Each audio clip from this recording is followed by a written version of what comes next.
May I have your attention, please? Shabbat Shalom, everyone. My name is Isayah Abel, Hawkins, and I would like to start serving you forever as a priest starting very soon.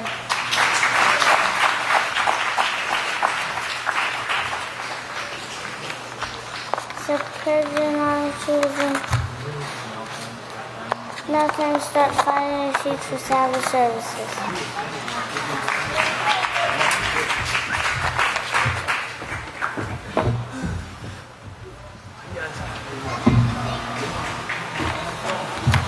May I have your attention, please? May I have your attention, please? Shabbat Shalom, everyone. I am Sonny Yisrayl Abel, Abelin Hawkins, and I'd like to serve you forever as a priest starting very soon.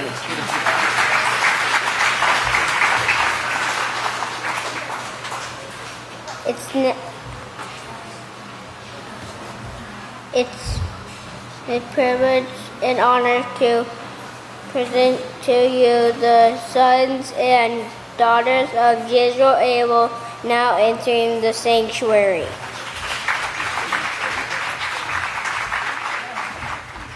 It's now a privilege and honor to present to you the first speaker, Yahweh Hawkins.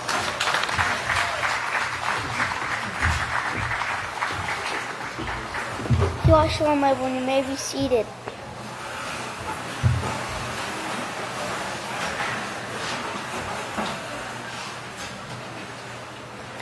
The title of my speech is The Only Place Where the Truth is Taught. In Isaiah 2:2, it says, "It will come to pass in the last days, the mountain promotion of the house of Yahweh will be established, and the chief of the nations, and will be raised above all congregations, and all nations will eventually flow to it. Yahweh established his house." He tells us in Deuteronomy 12 verse 5, "But you are to seek the habitation of your Father, the house of Yahweh, the place which Yahweh your Father shall choose you out of all your tribes to establish his name, and there you must go."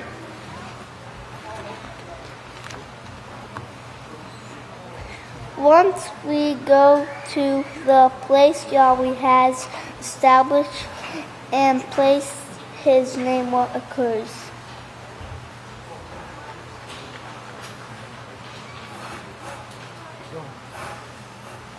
We learn and are taught Yahweh's truth and laws. Who are we taught by? Yahweh's servant in these last days, witness Yisrael Hawkins, Isaiah 49 verse 3 and 6 verse 2. "You are my servant, O Yisrael,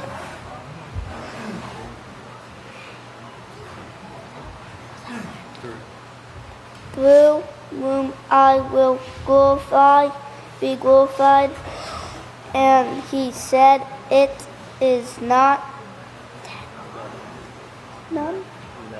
enough that you should be my servant to raise up the tribes of Israel. I will also make you as a light to the Gentiles, so you may be my salvation to the ends of the earth."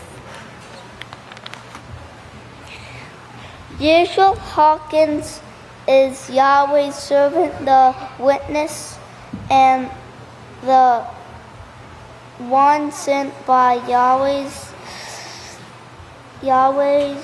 in these last days. Yahweh 6 verse 29.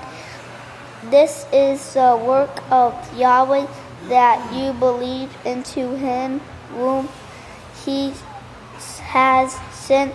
Believe and obey Yisrael, because his words bring life to all who listen and obey his very word. May I bless your understanding.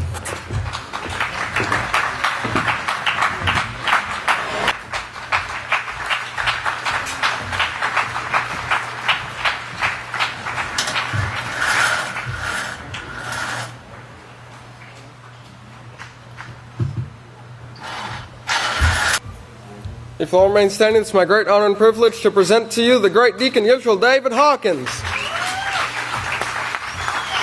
Shalom, everyone. Please be seated.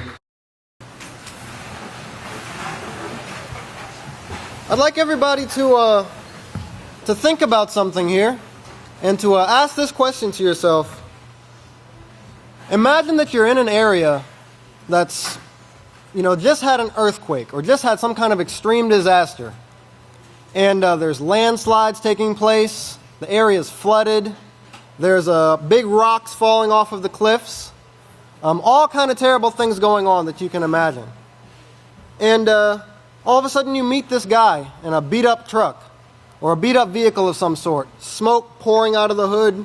Just imagine a dilapidated vehicle. Whatever comes to your mind when you think of a really dilapidated vehicle.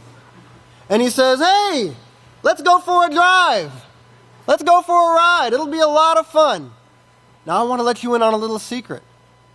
I've never driven a vehicle a day in my life. But let's go for this drive. And also, I have no idea what's going on. In fact, I don't know anything. I don't understand anything at all. How many of you would feel safe and confident going with that guy? You would probably die if you went with that guy, because he has no idea what's going on and he doesn't know how to drive a vehicle. So you'd probably die. Now I want everybody to remember the sermon that Pastor gave, his dream that he had. It's in the 15th book of Israel, chapter 13. It starts at verse 54. I'm going to start in verse 55. He said, "There were some things troubling me a while back, but on a certain date, Yahweh sent me a dream, and I knew it was of him.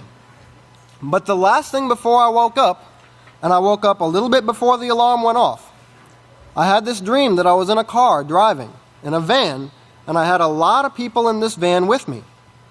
And we were in a hurry for some reason. I was going pretty fast. And I saw this intersection coming up with a lot of cross traffic. A busy intersection. A lot of cross traffic. And I mashed the brake to slow down and had no brakes. Well, if you were in that particular situation, you'd know you were helpless. It's a helpless feeling that you have when you're going too fast to slow down and everything is right in front of you. Well, I could also see a bunch of posts. There were posts about as tall as this podium, that's pretty tall, and there were large posts like you see on the coast. These posts, you had to zigzag to get through them, which I did. And then the cars got out of the way at the intersection. I went through this intersection, and then here was concrete, where the concrete was level, and the ocean began, and here I was going 70 miles an hour. No brakes. 70 miles an hour. And all of a sudden, the car started slowing down and stopped. And in my mind as I woke up were the words, "I'm in full control. I'm in full control." This is Yahweh. I'm in full control. Of course, I knew what Yahweh was talking about because I knew what I had gone to sleep with that night that was bothering me so, and I had a restless night. And when I got that, I said, okay, and I didn't worry anymore. I've been more joyous ever since. Praise Yahweh. Well, Yahweh can foretell the future, and He is in full control, and He's going to bring His house through. He's going to protect you, just like He said He would. In fact, He told Abraham, Isaac, also Jacob that if you will keep my laws, I will protect you. Now, I want you to think of your life as this vehicle. I want everybody to put yourself in pastor's shoes here or as a passenger in that vehicle. And think of your life as this vehicle. A vehicle that you have no control of at all. You're just riding in it. And hopefully this analogy will make it plain and clear for anybody or everybody in here. We all know that Yahweh is our Heavenly Father. We all know that Yahweh has protection, and He promises protection to His house. And we also know that the gods know nothing. That the gods can't foretell the future. They can't predict the future. We can't foretell the future. How many of you can predict what's going to take place 5 minutes from now? A day from now? A year from now? Yahweh's predicted what will take place thousands of years in advance and been correct every time. He has a pretty big resume there to look at and say, no, every single time He predicted the future, He's been correct. Everything that He said to do brings blessings. So picture yourself in this vehicle. Your life is the vehicle that you're in, and you have no control over it. Yahweh says, stay in my vehicle. Stay in my vehicle, stay with me, and I'll protect you. I have control of this vehicle. I know exactly where the bump is in the road. It's going to be bumpy. You might hit your head a few times, but I got you.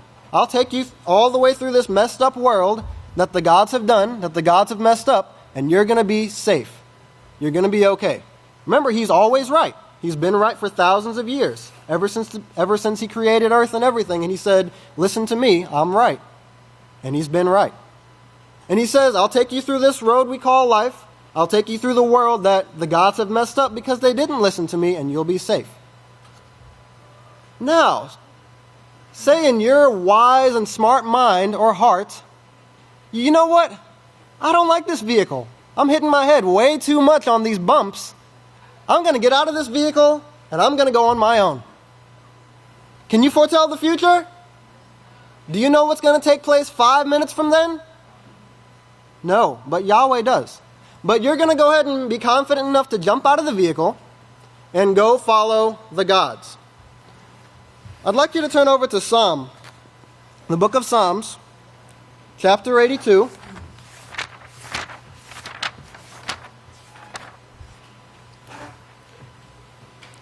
And it's on page 467. Yahweh stands in the assembly of the gods, and He gives judgment among the gods. Remember, there were no gods before Yahweh. He created them, and they turned. So He created them as well. He's giving judgment. In verse 5, He says, you know nothing. You understand nothing. You walk about in darkness, and all the foundations of the earth are shaken because of you. I have said, you are gods, you sons of the Most High, and like Adam you will die. Just like all the other rulers, you will fall. So when you jump out of this vehicle, these are the people that you're going with. People that you know are going to die. They don't know what's going to take place in the future. And so you're left with luck, wish, chance. You can wish that something takes place, but you have no idea because the God wish can't predict the future either. You can go with chance, but you're just falling by chance. This might occur. This might not occur. And maybe if you get some good luck, something will work out for you. But these are all gods that cannot foretell the future. It should be pretty plain to you whose vehicle you want to be in. Do you want to be in that God's vehicle who doesn't know what's going on? Or do you want to be walking by yourself down the road? You know, I don't believe in God, I don't believe in Yahweh, I don't believe in anybody. I'm just going to go on my own down this road. No, it doesn't make any sense. Yahweh is the one that promises protection. He's the one that promises, I know what's going on. And it's a really simple analogy, but if you remember this and keep this in your mind, Yahweh says He's in full control. The gods know nothing. Then it might help you to realize where your foundation should be. Exactly where you should be. So if you'll turn over to Proverbs. Proverbs chapter 28 and verse 26.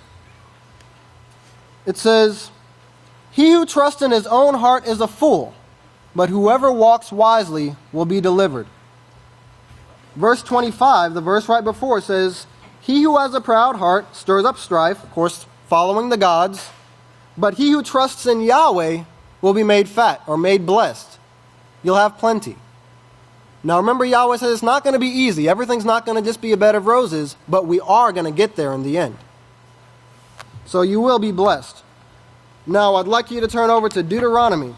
And all these are scriptures that are making this same point in different ways, along with this analogy that I'm giving you, and hopefully you can remember this, and always remember this. Anytime, it gets to your mind to think, you know what, nuclear war hasn't taken place yet. How long has nuclear war been supposed to take place? How long did it take for the flood to come when Noah was teaching the people? Okay, that was hundreds of years. And they hadn't seen a drop of rain because they were in drought, because they'd destroyed the earth so much. And Noah's saying, we're going to have a flood? You've got to be crazy. And then, of course, when the flood came and washed them all away while they were eating and drinking and marrying while giving in marriage, they were destroyed. Because Yahweh can foretell the future. But in the same way, Yisrael Hawkins is telling everybody, if you continue in your sin, the world is going to be destroyed by your sin. And that's going to take place. We should be thankful to Yahweh that He's given us more time to overcome our stupidity. Praise Yahweh. Instead of saying, you know what, I'm going to go back out into this stupidity. You know what, I'm going to go back out into this stupidity. So go ahead and turn over to Deuteronomy chapter 30. And verse 15, this is Yahweh speaking again. Who is Yahweh? The one that has protection, that can foretell the future, all those things that He's promised. See, I have set before you this day life by righteousness and death and destruction. I command you to love Yahweh your Father by walking in all His ways, by keeping His laws, His statutes, and His judgments, so that you may live and multiply, and so Yahweh your Father may bless you in the land which you go in to possess. But if you jump out of this vehicle, which you're a free moral agent to do, it's stupid, but if you do it, you will not prolong your days. You will die. Verse 19, I call heaven and earth as witnesses against you this day, that I have set before you life, this vehicle that I'm in control of, Yahweh speaking, or death, blessings and curses. You're free moral agents to make your own choice between righteousness and evil, but choose life, so you and your children may live. You can look at it another way. Who created the human body? Yahweh. If you created something, you would know exactly how it works. You would know every little intricate detail, and you would be able to say to your little creation, do this and you'll survive. Don't do this and you'll die. In the same way, Yahweh has given us 613 laws to follow and says if you do these, you will live. All these are analogies that when our stupid mind gets to twisting and saying, I think Satan's way is actually desirable, to remember these things, fall back on these things. I can stick with the one that knows everything, that has predicted everything, or I can go out on my own with these gods that are busy rivaling and partying. They could care less about me. They're trying to destroy the earth as it is. I can go with them, or I can go with Yahweh, who says, if you stick with me, you'll survive. So, let's go over to Psalm chapter 91.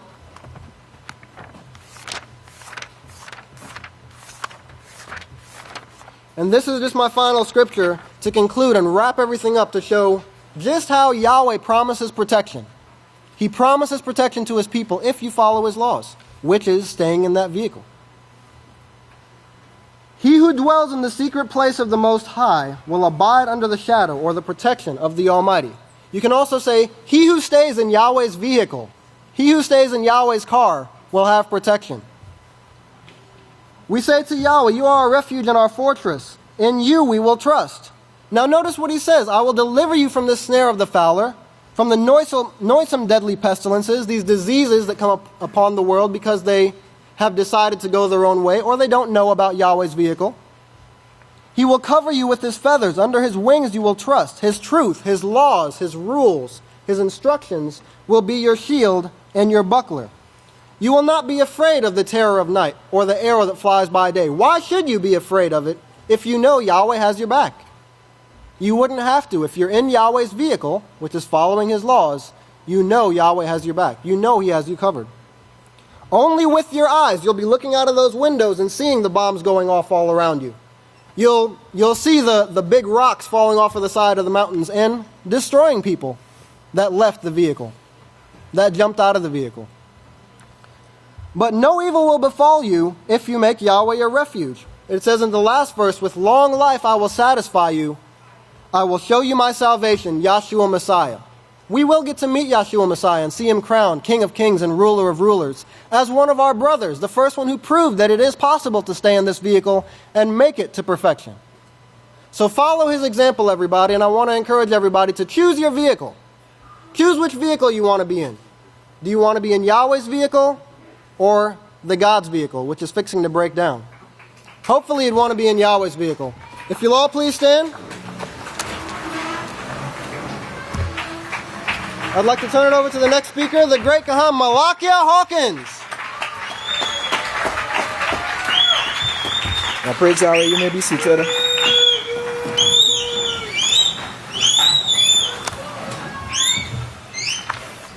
May the peace of Yahweh be with each and every one of you. I must say it's an honor and a joy for Yahweh allowing me to be here standing before the chosen, called out ones in these last days. So what we're going to look at this morning is some very, very simple scriptures, but I would like everyone, to pay very close attention, because if you don't, you could miss the main point, basically. Right? You could miss the main point. So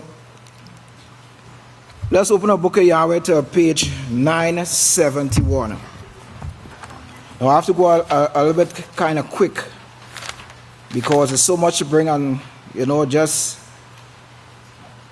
limited amount of time.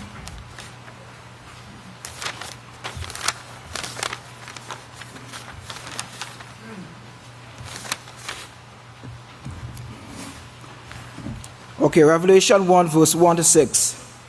Now the revelation of Yahshua Messiah, which Yahweh gave to him to show his servants things which much must shortly come to pass, and he sent and signified it through his Malach to his servant Yachanan, who has testified to the words of Yahweh, the law and the prophets, and to the testimony of Yahshua Messiah, and to all things that he saw. Blessed is he who reads. It said, blessed is he who reads, and those who hear the words of these prophecies, and keep those things which are written in them. Yachanan to the seventh congregation of the house of Yahweh, which are in Asia. Now he's speaking to the seventh era of the house of Yahweh. Said love, peace. You see, the key thing, he said love and peace to you from him who is and who was and who is to come, and from the seven spirits which are before his throne. So you see, these seven priests he's speaking about is before Yahweh's throne. And from Yahshua Messiah, the faithful witness, and the firstborn from the dead, and the ruler of future kings of the earth. To him who loved us and freed us from our sins by his own blood, and have made us a kingdom of priests to Yahweh our Father. He said, made us a kingdom of priests to Yahweh our Father. To whom belong glory and power forever and ever. HalleluYahweh. Let's go to verse 10.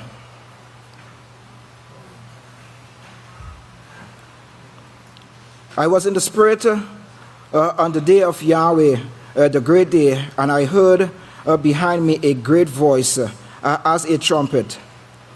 Right? Let's go to verse 20. To the spirit of the seven stars which you saw in my right hand. Now you see, it's showing the great power and authority that these seven stars have. And the golden seven lamp lampstand, the 7 stars are the Malakyah of the 7 congregations. So he's speaking about basically the priests and they who had all the 7th era of the house of Yahweh.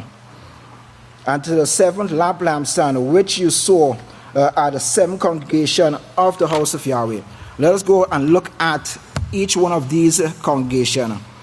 So we start with the first one, Smyrna. And this one is the first era which Joshua was a guiding individual. Verse 8, chapter 2. And to the monarch of the congregation of the house of Yahweh in Smyrna, write these things, say to the first and the last. You see, he keep on saying, he's saying, well, first and last. Or who was dead and was restored to life. I know your work and tribulation and poverty, but you are rich. And I know how you are slandered by those who say they are Yadaim and are not, but are the synagogue of Satan. Now look how he's starting to tie in this first work and the last work. He said, fear none of these things, which you will suffer. Behold, the adversary will cast some of you into prison, that you may be tried, and you will have tribulation 10 days. And we know this prophecy is speaking about who? That's right. Speaking about Yisrael Hawkins when he was put into prison. Right, he said, be faithful unto death, and I will give you a crown of life. He said, he who have an ear, let him hear what the Spirit said to the called out ones of the house of Yahweh. Okay. So, for sake of time, I'll have to just get directly, to the point. The second house of the house of Yahweh, Pergamos. He said,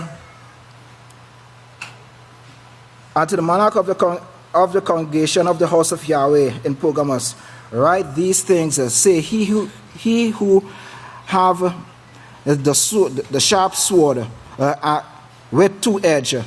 I know your work and where you dwell, where Satan's seat is, and you hold fast my name and have not denied my faith, even in the days in which Antipas, as a pope, was my faithful Martha was slain amongst you. Verse 14. Listen to what he's saying from verse 14. But I have a few things against you. He said he have a few things against this second house, because you have those who hold the doctrines of Baal, who taught Beli to cast a stumbling block before the children of Israel, to eat things sacrificed to gods Elohim, and to commit adultery, and to commit fornication. So you also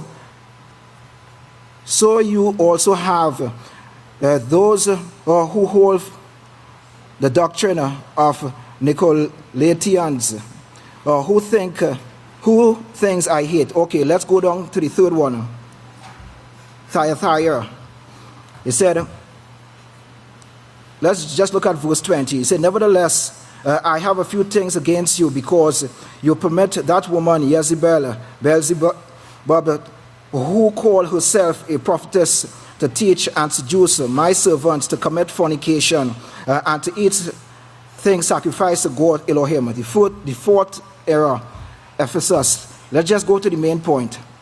I know your work and labor and your patient, and how you cannot bear those who are evil, and you have tried those who say they are apostles and are not, and have found them liars. Verse 4 said, nevertheless, I have something against you. So he said he have something against even the fourth era, the fifth era. Let's just look at verse 2. He said, be watchful and strengthen the things which remain that are ready to die, for I have not found your work perfect before Yahweh. Go down. He said, remember therefore how you have received and heard, and hold fast and repent, for you if you will not watch, I will come on you as a thief, and you will not know what hour I will come. So you see, even though this era was also bringing forth the teaching of the house of Yahweh, they still fell short, in certain things. Okay, the sixth one, Laodicea. Let's just look at verse 15. I know your work, that you are neither cold nor hot, or that you are neither cold nor hot. So then, because you are lukewarm and neither cold nor hot, so you see, it's in our look. They was neither cold nor hot. Now, the seventh era, which is Philadelphia, to the monarch of the congregation of the house of Yahweh in Philadelphia. And we know what Philadelphia means, brotherly love. He said, write these things, he who is holy, he who is true, he who have the key of David, he who opens and no man shut, and shut and no man open. For I know your work. Behold, I have set before you an open door, and no man can shut it. For you have a little strength, and have kept my word, and have not denied my name. And you see, this shows us that the first house of Yahweh and the seventh house were in total unity. Right? They were in total unity. And so only these two works, right, have that unity. And why they have that unity? Why do they have that unity? Right? Because they were closely knit together. They were bringing forth the laws and the prophecies. And what marked them is the love they have for each other. Right? That is what marked these two eras, the first era and the seventh era, is the love they have for each other. Now that love, that's the love that, we should have for each other. That same love, we should have that same love for each other. Because this is what binds the first house of Yahweh and the last house of Yahweh. Right? Let's just look at Galatians. Let's just look at Galatians.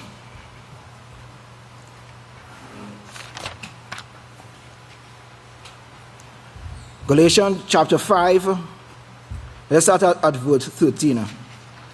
For you were called, speaking about people in the house of Yahweh. He said, for you were called into liberty, brothers, but not liberty to the instrument of carnality. Right? Now he is speaking of lifting up oneself. This instrument of carnality, someone lifting themselves up and actually taking a seat next to Satan. Well,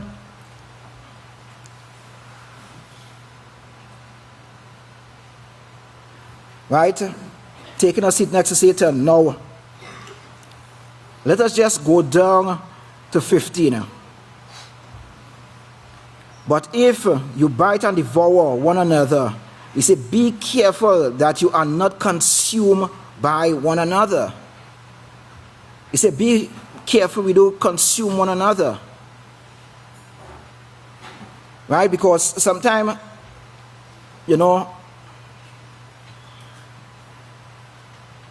certain jobs will be assigned to certain individual. Right? Certain jobs will be assigned to certain individual. A job might be assigned to this individual here. And here comes someone, else, want to bully himself into that job that was assigned to this individual. right? Or this individual here. They come and they want to, just bully and, take control of everything. This is how the biting and devouring starts. And we weren't called here for that. We were called here to serve each other, to get the work of Yahweh done. That is what we were called here for.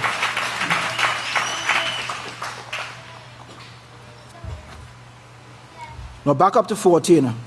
For truly everything in the law through the plan of Yahweh have been accomplished through this. You will love your brother as yourself. And if we're not loving our brother as ourselves, we are not in this Philadelphia group. We are not in this Philadelphia group. Let us just go fast. Let's just look to see what Yachanan 13:35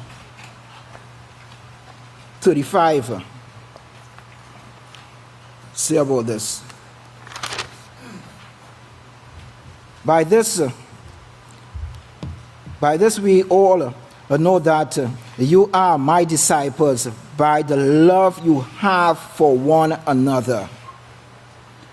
Right? By the love we have for one another. So if we don't demonstrate this love, we're not a disciple of Yahshua. We're not a disciple of Yisrael Hawkins. With that in mind, let us go quickly. Let's look at Matthew 21. Matthew 21, verse 7 and 5 to 7. It says, "Rejoice, O daughter of Zion, shout for joy, O daughter of Jerusalem. Behold, your king comes to you. He is just and having salvation, lowly and riding a donkey, riding a donkey on a colt, the foal of a donkey." And the disciples went and did as Yahshua commanded them. They brought the donkey and the colt and placed their cloak on them. So you see, this showing more evidence where these two work, is bind together. And this also goes, as we know, with Genesis 49:10. Right? Genesis 49:10. These work bind together. Now with that in mind, right, let's go over to Romans chapter 8.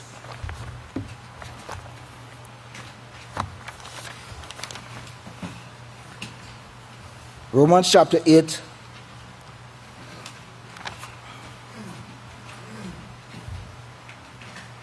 (8:35). Now listen, this title is Love of Yahweh, Love of Father and Son for us. Right? It said, who will separate us from the love of Messiah?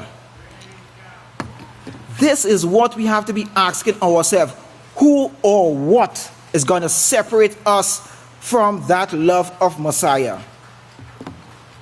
Every time something occurs to us, this is the question we ought to ask ourselves. Who is going to separate us from this love that Messiah has for us? Well, it's all to say, tribulation, distress, persecution. Okay, so what about money? Is that going to separate us from the love of Messiah? Okay, let me get a little closer. What about a husband who decide to leave the house of Yahweh and, not keeping the laws whatsoever? Is that going to separate you from the love of Messiah? Pastor told us to read the book of Yahweh. What in this world can someone give up that Yahweh can't replace? What in this life that someone give up that Yahweh can't replace? Nothing. Yahweh is going to replace whatever an individual give up for that love of Messiah.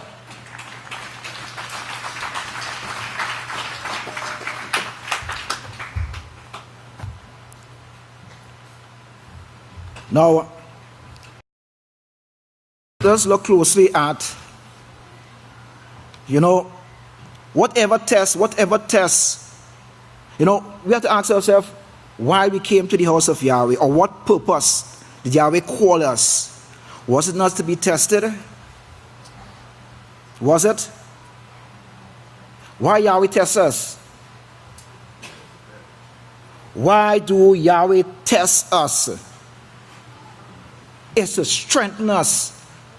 That is why Yahweh is testing us. We have to have that strength. So Yahweh is going to test us for that strength. Now, for your notes, you could write Yachanaan 14, verse 2 and 3.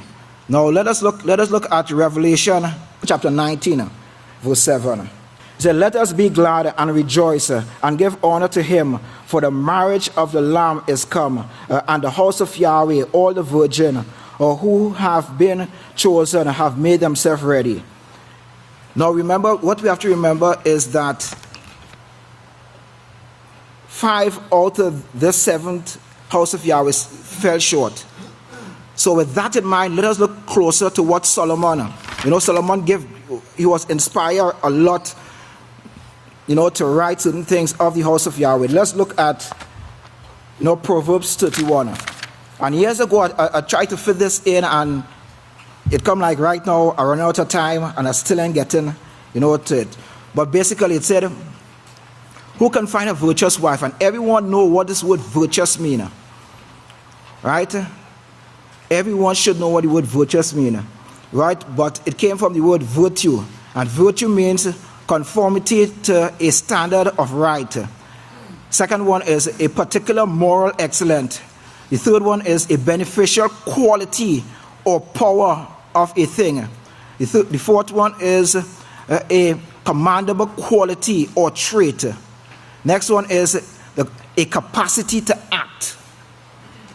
The capacity to act is a conformity of one life and conduct to moral and ethical principle, uprightness. Now, from the Bible study tool, if you're just going to read just part of it, the word virtue,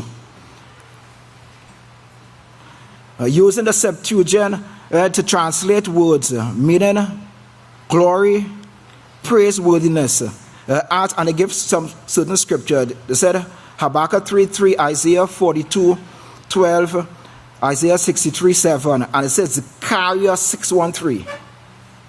Right now, they say this was speaking about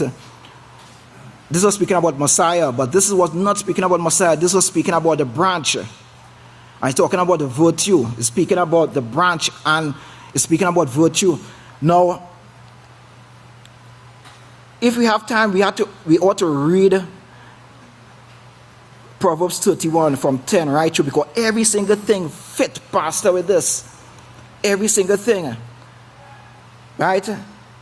Every single thing is fit Yisrael Hawking and this last day's work. It says, who can find a virtuous wife for prices far above rubies? And the price that Yahshua paid for us is his blood. Far above rubies. Right? It said the mind of her husband safely trusts in her, and he is well compensated for it.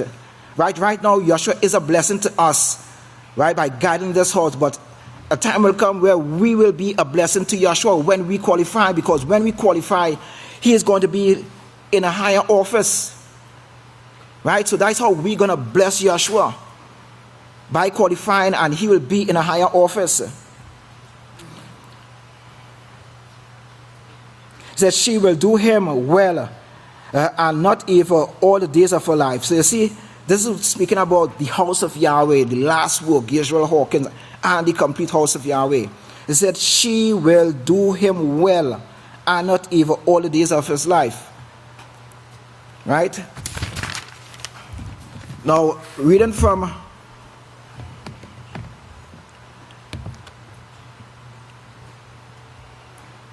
Daniel. Reading from Daniel.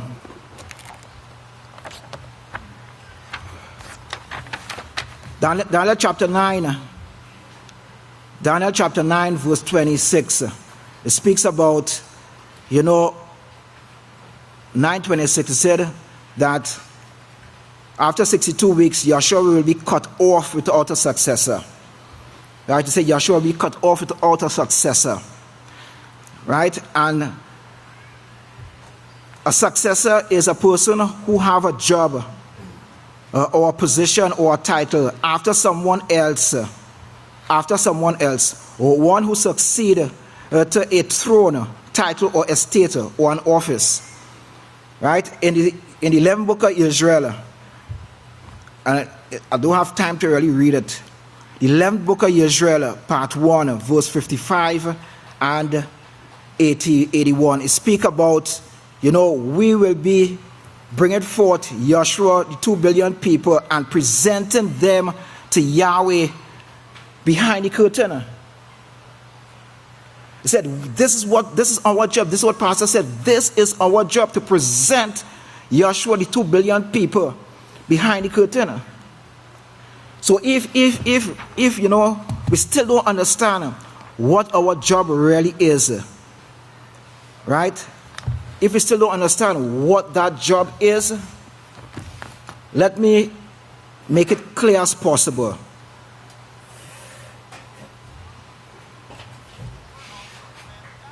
This was the highest position you could... Okay, let me just start over here. ...possibly gain, as the scriptures show, as we just read, the highest position. And you are available, it's actually being offered to you. This high priest position is actually being offered to you, where you can come right into contact with Yahweh, but you can't with rebellion. Everyone heard that?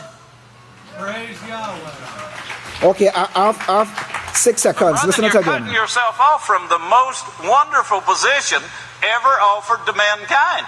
This was the highest position you could possibly gain, as the scriptures show, as we just read. The highest position. And you are available, it's actually being offered to you.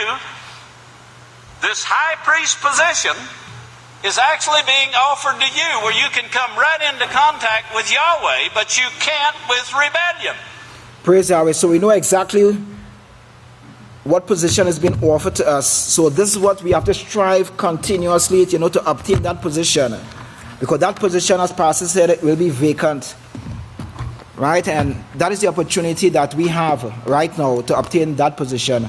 So with that, I'd like to turn the service over to the Great Kohan Hawkins. Shabbat Shalom, everyone. You may all be seated.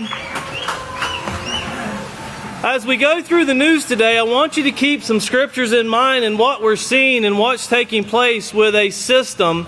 And keep reminding yourselves that there's 2 systems. There's Yahweh's way, and then there's a way that seems right.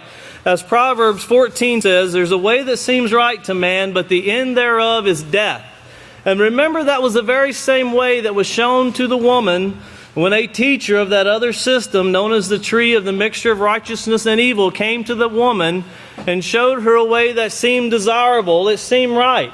It seemed like it would be fun. It seemed like it would be entertainment for the family. It seemed like something someone would want to do. But I want to remind you also of Deuteronomy chapter 30. And remember these things and hold fast to these things.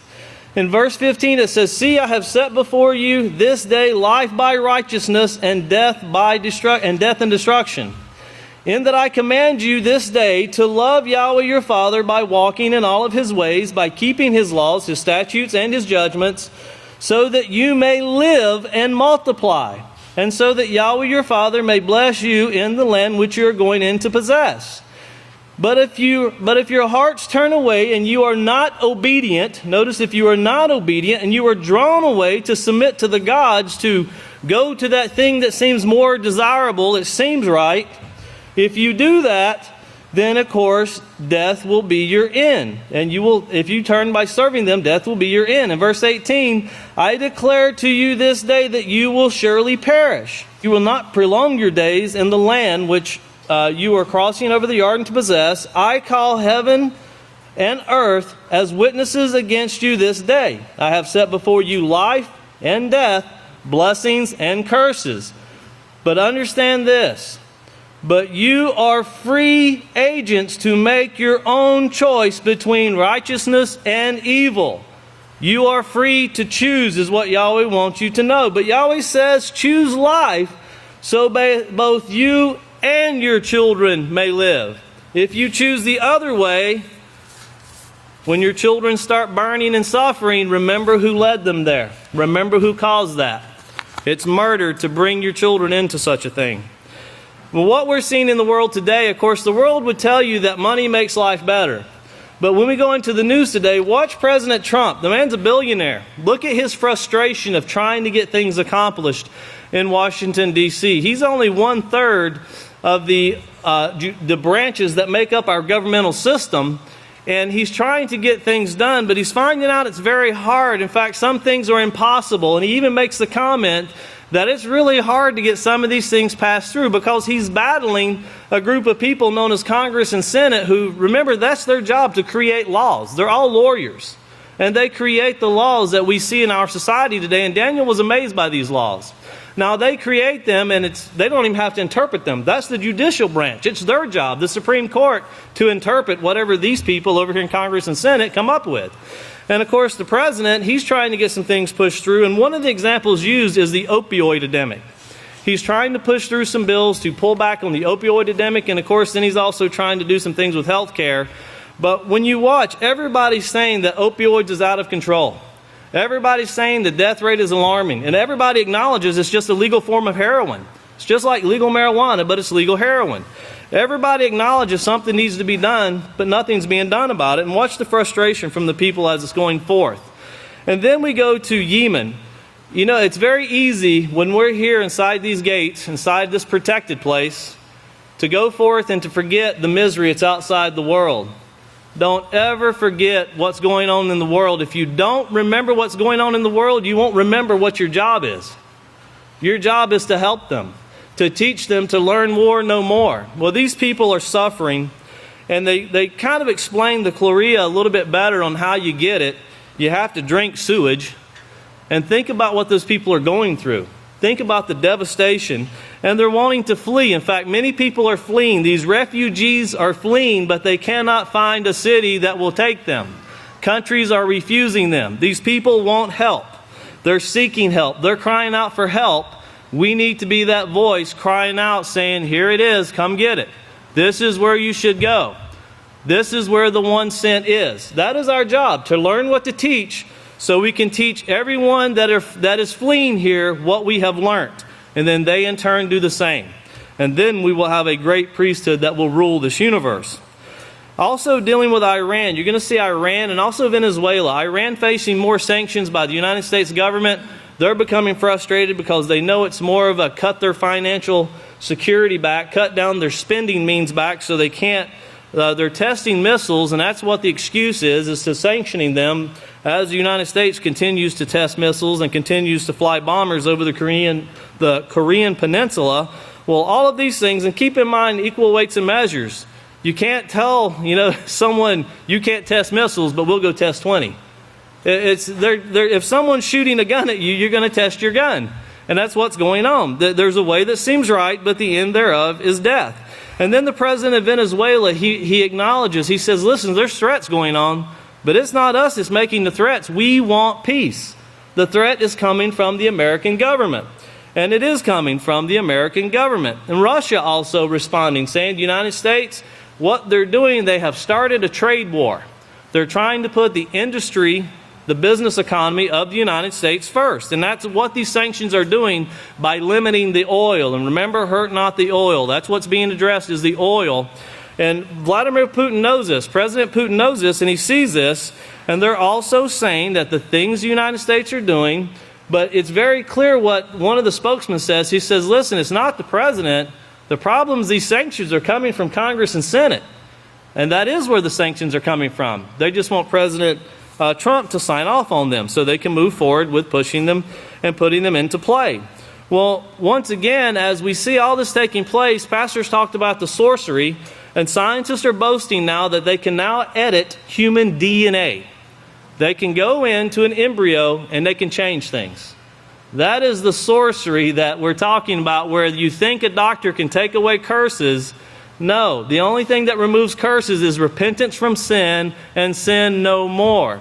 It's when you think you can live your life outside of the law of Yahweh and still live, and then you go seek medical attention to prolong your life thinking they will heal you. That is sorcery. That will not help you, nor will it prolong your life in any way. And then last but not least, we look at the United States, and it was in the news this last week. If you remember, we brought how Russia has nuclear shelters for many of their citizens, a lot of them. Germany is going through telling their citizens they need to stockpile food, and they're preparing nuclear shelters for their people. Well, it's hitting the news this last week. How many shelters are prepared for the citizens of the United States of America? It depends on if you're a congressman, a senator, or a president. If you're not in that category, you better hope you're working at Subway inside the Congress building. Otherwise, there is no protection. And they're openly showing that not only is there no protection for the citizens of the United States, they're actually saying that a congressman or a senator, it's just them. Their family is not allowed in these bunkers. But watch how long this has been in play. Watch how long it's being planned. And they even state that every day there are planes sitting on the runway 24 hours a day waiting for nuclear war. They're running. They're actually running 24 hours a day. They rotate them out, ready for nuclear war. The time is upon us, and it's time that we seek this place of protection and hold fast to that which we've been given, that no man take our crown. At this time, if we could please play the news. Pay close attention. What you're about to see is Bible prophecy being fulfilled.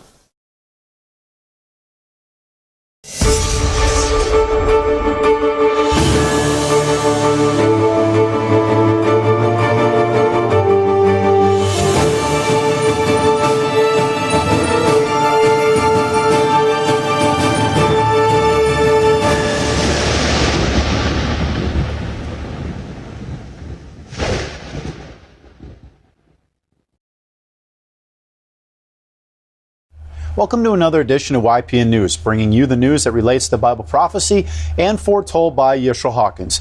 Well, in the news this week, we have the latest on the Yemenis crisis, now affecting over 1 million children. Very sad situation there. Also, more sanctions against Russia and the backlash from President Vladimir Putin. And lastly, a report gaining attention about who the U.S. plans to save during a nuclear war.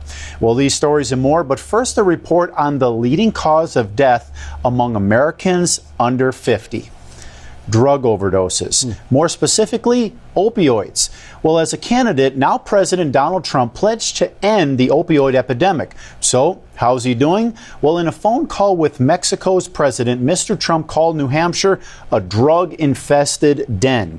Now, considered to be the epicenter of the opioid crisis, President Trump had promised the people of New Hampshire that he would stop drugs from pouring into their community.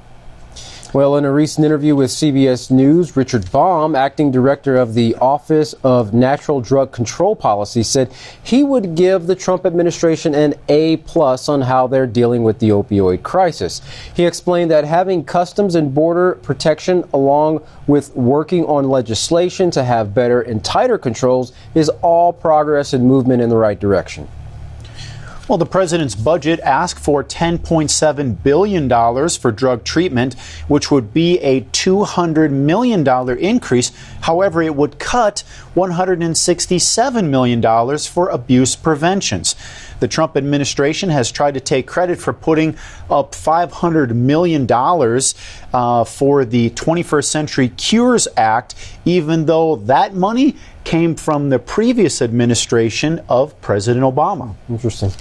Well, Gary Mendel, who lost his son to the opioid epidemic, said the Trump administration hasn't done anything despite being very vocal during his campaign to attack the issue. President Trump was in West Virginia and Ohio, but mentioned very little about the opioid crisis, saying there was, quote, a big problem there. Well, turning our focus now to Yemen, where more than 1 million children are suffering from acute hunger. The country is on the brink of famine because of a war that has been ongoing for more than 2 years. Now, aid has been severely cut off, and what little has managed to reach the people has done very little.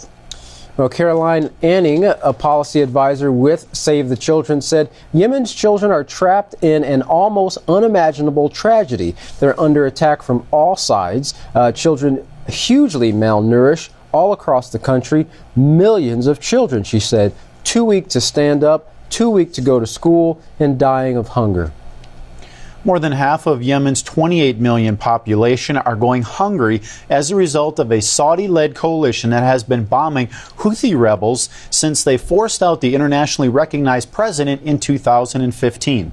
Now, all of this has resulted in fuel, power, and water being cut off from the Yemenis. Well, disease has also been spreading from sewage-contaminated water sources. This has led to a nasty cholera outbreak, which is quickly spreading because most sanitation services have been destroyed. With aid deliveries being blocked, the situation, in Yemen is very bleak. Hundreds of thousands are already suffering from malnutrition. They have now been further weakened by severe diarrhea. The people there are desperately seeking treatment from a health system that has basically collapsed. Well, in other overseas news, Hassan Rouhani is due to be sworn in for his second term as president of Iran. The promise of reform and economic growth won the 68-year-old an election victory in May. Although his presidency is secure, the nuclear deal he brokered with the U.S. and other world powers in his first term appears under threat. Why so? Well, U.S. President Donald Trump has been criticizing Iran since relaxing of sanctions. Rouhani hopes to keep Iran open to the world, saying, "We all know creating jobs and creating wealth requires large-scale investment and access to advanced markets and technology." Well, foreign investment has restarted in Iran since the lifting of sanctions 2 years ago in exchange for the limiting of Iran's nuclear program. Well, the country's economy has been was crippled prior to that nuclear deal, but some are worrying that could be the direction that they're headed. Well, the U.S. has once again imposed sanctions on Iran as a result of Iran's ballistic missile tests. Iranian leaders say the sanctions break the terms of the nuclear deal and argue EU countries investing in Iran will continue to do business. The Islamic Republic Supreme Leader Ayatollah Khamenei spoke about this very thing as he addressed a group of elites, saying, "We should stand strongly against the United States, and on the back of popular support, you will be able to stop their schemes and prevent their conspiracies." Also, as a side note, Jeff, the latest U.S. Restrictions on Iran also include sanctions on, of course, North Korea and Russia. Well, Russian Prime Minister Dmitry Medvedev said the U.S. is starting a full-scale trade war. Now, government ministers in Tehran are calling the latest sanctions illegitimate and are vowing retaliation. Katan, all of these latest developments are going to pose a big challenge for Hassan Rouhani's promise to keep Iran open to the trading and that economic growth with other countries that he's promised, and that actually won him another term. Right. Well, a travel warning has been issued by the State Department warning U.S. citizens against traveling to Venezuela. This warning was prompted due to social unrest, violent crime, and pervasive food and medicine shortages in the region. U.S. government employees at the embassy in Caracas were also given the option to leave the country. Well, Venezuela has experienced clashes and violent protests for the past four months, which has resulted in the death of 108 people. Now, opposition leaders have called for street demonstrations against the government despite a ban on protests imposed by President Maduro. A spokesperson for the Human Rights Office, Liz Throssell, called for all sides to maintain peace amid heightened tensions, saying, "We're deeply concerned at the risk of further violence in Venezuela, where elections for the Constituent Assembly convened by President Nicolas Maduro are being held on Sunday. The wishes of the Venezuelan people to participate or not in this election need to be respected. No one should be obligated to vote, while those willing to take part should be able to do so freely." Venezuela has also been threatened with sanctions. Venezuela President Nicolas Maduro had a few words for President Trump, saying, "As president, I address him. President Donald Trump, stop the aggression against Venezuela. Venezuela is a fundamental basis for the stability of the entire Caribbean region and Latin America. If Venezuela is divided, the Bavarian Revolution, which is a revolution that they had in the past. He continued, it is forced to take up arms. We will again fight under the same flag, and it will cross our borders. Now, U.S. strategists should think hard. Venezuela wants to live in peace, wants to live peacefully. Stop your aggression. Well, Mark Weisbrot from the Center for Economic and Policy Research gave his analysis on the situation, commenting, well, the Trump administration has threatened Venezuela with really severe economic sanctions that would pretty much destroy the economy. They export half of their oil to the United States, and these sanctions could prevent Venezuela from exporting anywhere, from their oil companies, from doing business. So basically, almost bring their economy to complete halt. That's right. Mr. Weisbrot went on to say, so it would really, really destroy the economy and vastly increase the shortages of food and medicine and everything else. Well, that's why there's a recent poll this week showing 63% of the people were against it. Even the majority of people who support the opposition were against these sanctions from the Trump administration. So the threat is really coming from Washington, not from Venezuela. Interesting. With all the threats and aggression being displayed towards all nations, it's enough to cause any sensible person concern. Larry McGee has a story for us on which nation is the most feared. Larry, what do you have for us? The United States of America, at least according to recent stats taken by pollsters at Pew Research. The information was taken from 42,000 people across 38 countries, and it was not Iran, North Korea, Syria, or Russia, but the U.S. that most people feared. And speaking with respect to causes, American citizens say the findings may be a result of the U.S.'s tone and political change. They say the statistics aren't surprising, but it is concerning. It's scary, and it is the sort of image America has right now. They believe that today there is a lot more anger towards us and within us. Other responses were more disturbing, such as one pedestrian who felt comforted by the findings, citing the infamous cliche that it is better to be feared than loved. The twist, however, is that as opposed to the U.S.'s enemies, it is actually America's supposed allies who are increasingly expressing alarm concerning the petropower. Canada, for instance, reportedly sees the U.S. as more of a threat than either Russia or China, and the sentiment of NATO, Turkey, South Korea, Japan, Spain, Greece, and Germany is reportedly just the same. Many of those same allies are expressing strong disagreement with the U.S.'s recent round of proposed sanctions against Russia, and the move is reported to be generating serious diplomatic discord. The penalties are said to be in response to alleged election tampering on behalf of Moscow, but the major issue is that the ripple effect of the sanctions will produce an impact on more than just Russia, and will also cause economic strain throughout Europe. The man everyone has been waiting to hear from, Russia's President Vladimir Putin, has stepped forward now to offer his perspective and commentary on the recent developments. The Russian head says that America has taken a step to jeopardize Russian-U.S. relations. And the important thing, he says, is that that step was not triggered by anything. This is a move to impose illegal restrictions, he said, to attempt to influence other countries, including U.S. allies who are interested in developing ties with Russia. In response to America's moves, Moscow has expressed an intention to expel 750 American diplomatic, technical, and other support staff from the country by September 1st, and that will reduce the amount of U.S. staff in the country to 455 personnel, which is a mere reflection of the amount of Russian staff being allowed to remain and function in the U.S. President Putin stated to the press recently that Russia has been waiting for quite a long time so that maybe something would change for the better. He says that they had hoped that the situation would change, but it looks like even if it does change, then it won't be in the near future. The Russian head stated that he decided that it is time for Russia to show that it would not leave anything unanswered. Analysts believe that President Putin might have been holding out to see if progress might have been made through President Trump. But with the incumbent leader's hands reportedly having been tied by Congress on the matter, he has himself remained silent and delegated comments to the vice president. VP Pence stated recently that as America makes his intentions clear, they expect Russian behavior to change.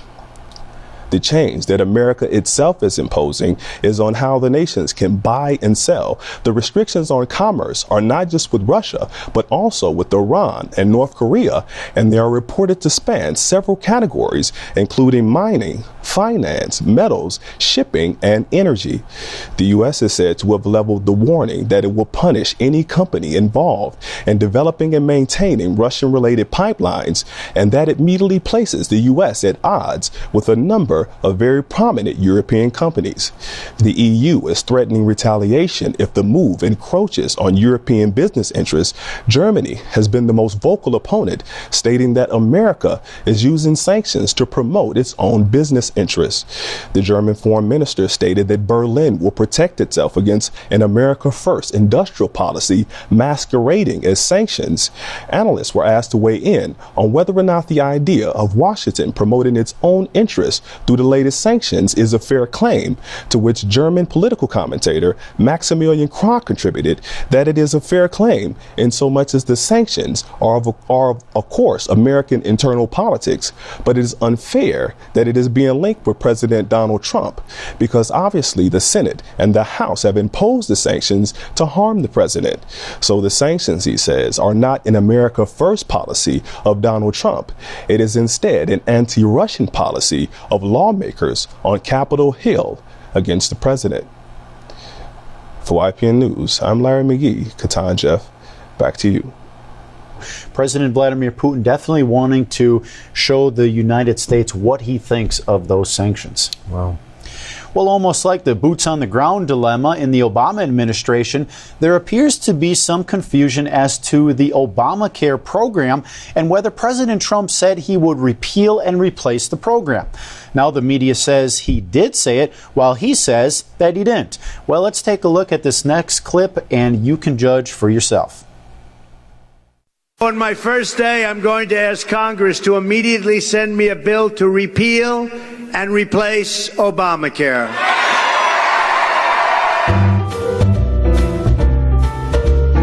You're going to have such great health care at a tiny fraction of the cost, and it's going to be so easy. We will be able to immediately repeal and replace Obamacare. Have to do it. It'll be repeal and replace. It will be essentially simultaneously. It's an unbelievably complex subject. Nobody knew that health care could be so complicated. With no Democrat support, we couldn't quite get there. We're just a very small number of votes short. I never said repeal and replace Obamacare. You've all heard my speeches. I never said repeal it and replace it within 64 days. This is a repeal and a replace of Obamacare. Make no mistake about it. We've had a lot of victories, but we haven't had a victory on health care, or we'll just let Obamacare fail. We're not going to own it. I'm not going to own it. I can tell you the Republicans are not going to own it.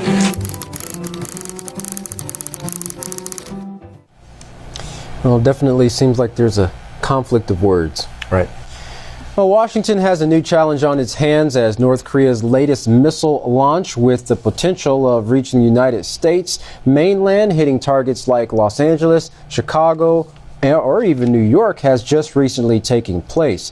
Well, U.S. bombers, along with South Korean and Japanese fighter jets, flew over the Korean peninsula as a direct response to the missile launch. Well, this, along with the U.S. THAAD missile defense system, which we reported on not that long ago, was tested in Alaska recently, basically to flex its muscles to show North Korea, hey, if you want to fight, then we'll bring it to you. Well, North Korea responded on its state-run news station saying that if the U.S. continues to resort to military adventure and tough sanctions, the DPRK will respond with its resolute act of justice. From the U.S. President Trump tweeted, "I'm very disappointed in China. Our foolish past leaders have allowed them to make hundreds of billions of dollars a year on trade, yet they do nothing for us in North Korea. Just talk." Well, we will no longer allow this to continue. China could easily solve this problem. U.S. Vice President Pence reiterated Trump's thoughts on his European trip. While in Estonia, Pence said, "We believe China should do more."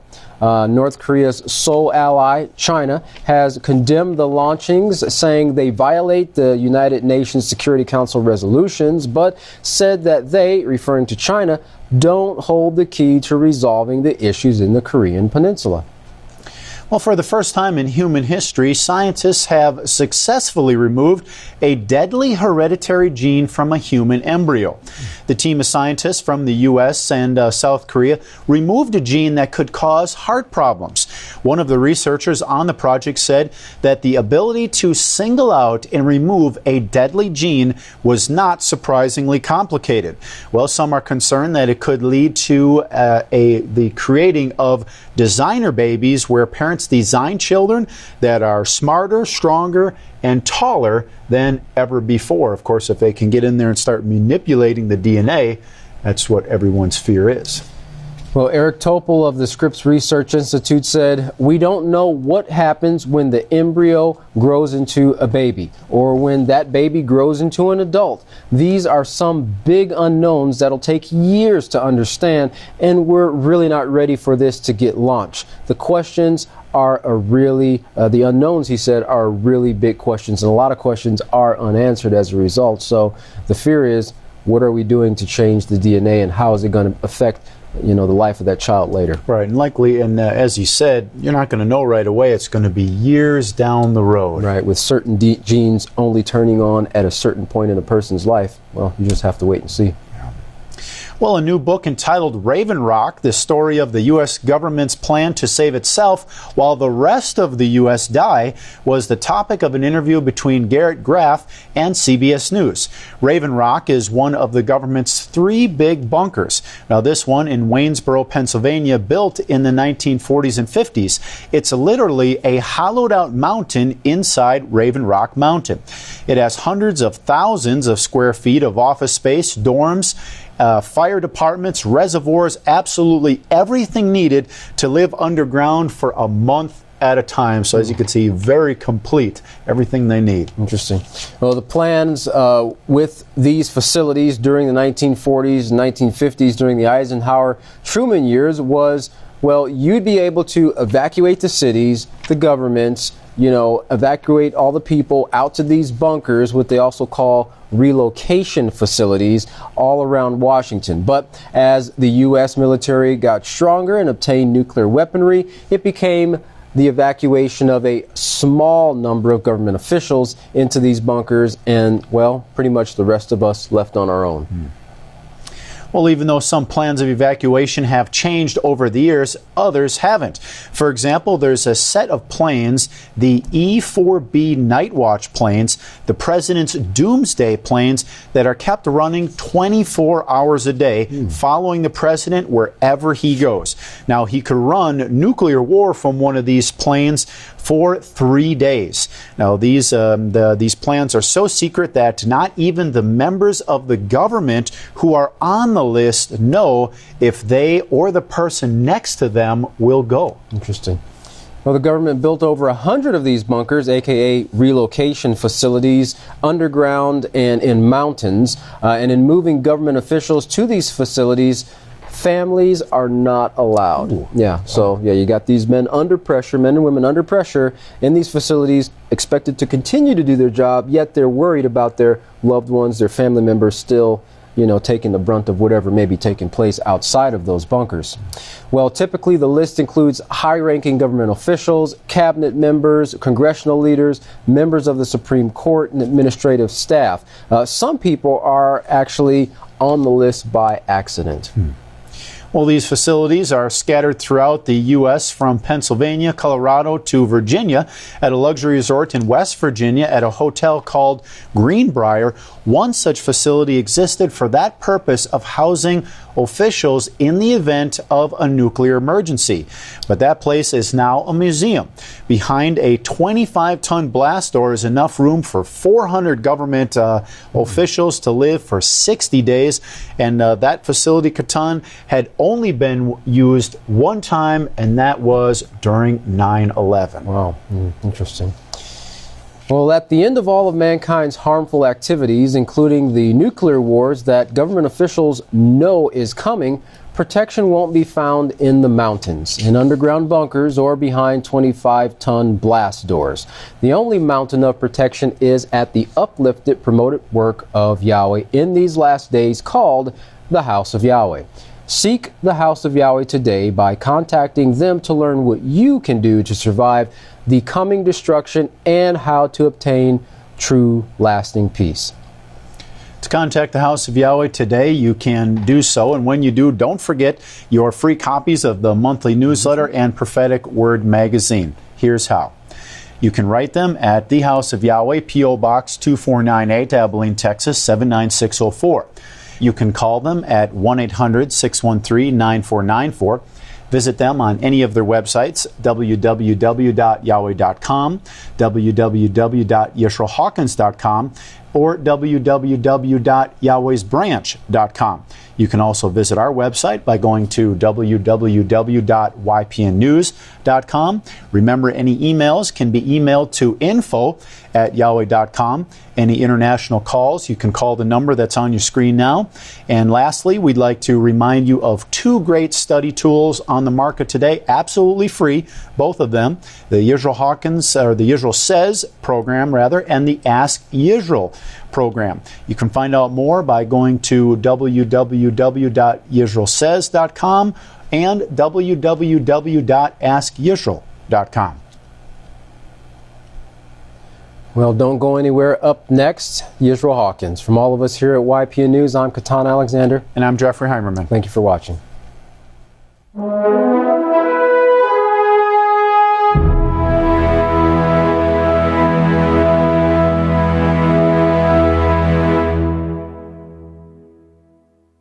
Keep in mind, you do not have to die. Choose this day whom you will serve.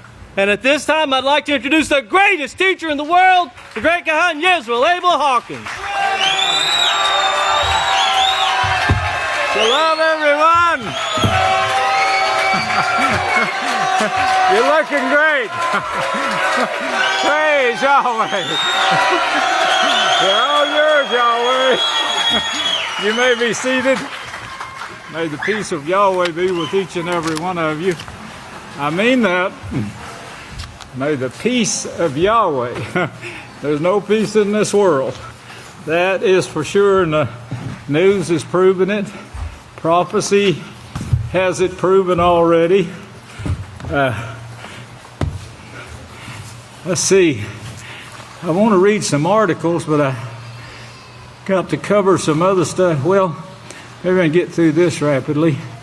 The cookbook, we kind of got it out before we got the information in, but this is supposed to be a guide for kosher living, and we're working on that now, but I was thinking it was placed in the beginning of the cookbook, and it wasn't, but it will be.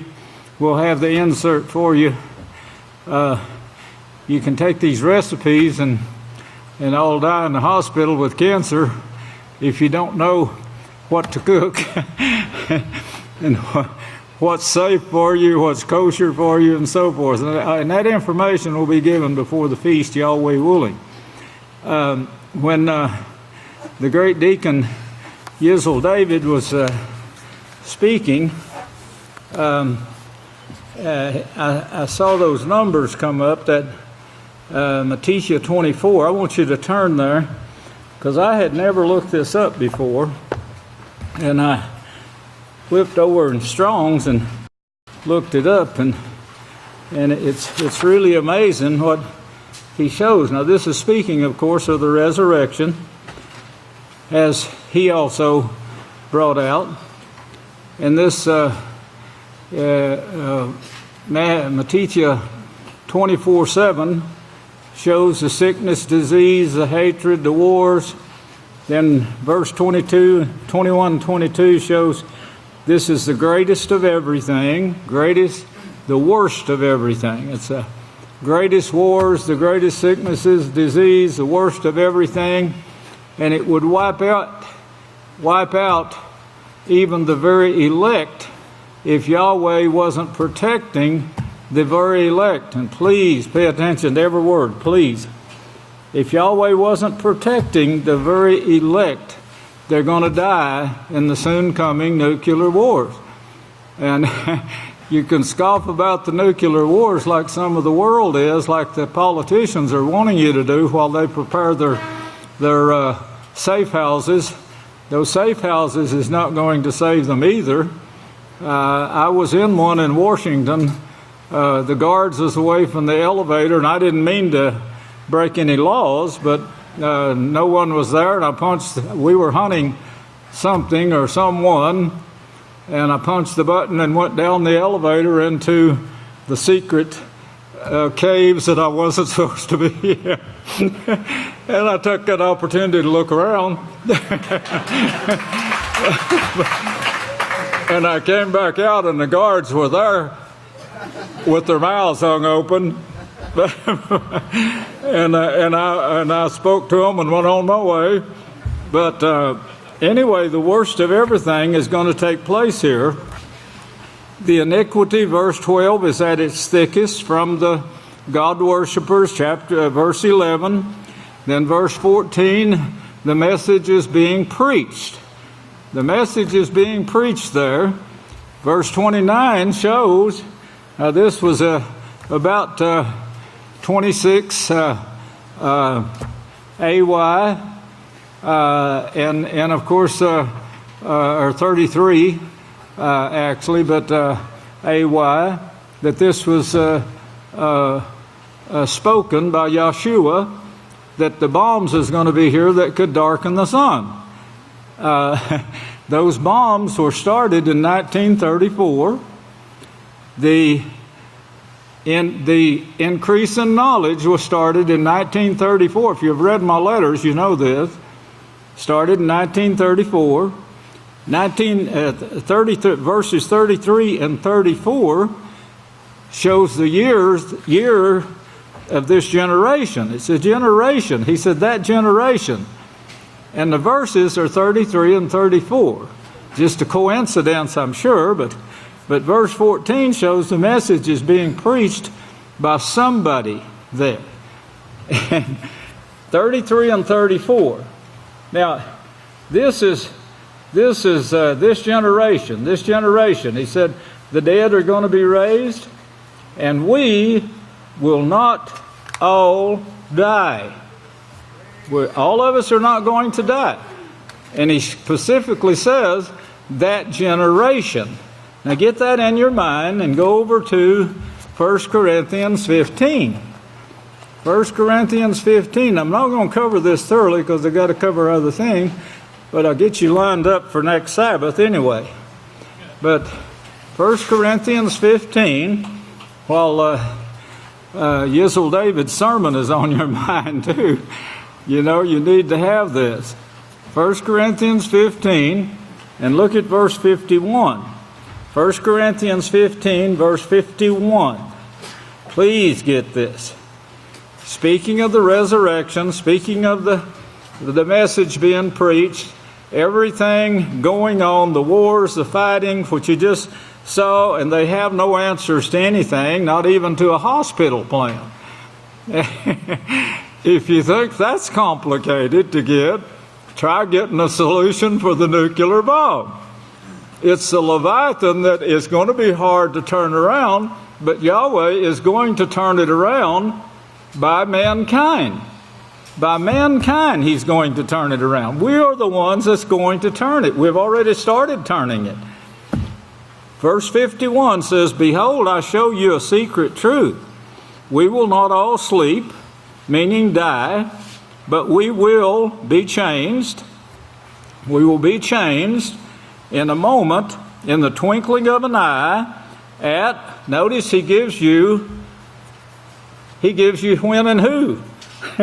Look at that. The last trump. The last trump. That's when it's going to take place.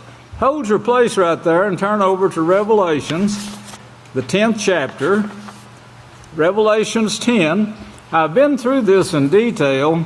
There's a lot of scriptures showing this last trumpet, the last trumpeter. We're the ones, brethren, that's going to call the dead to life, the ones that are died before us. We're going to call them to life.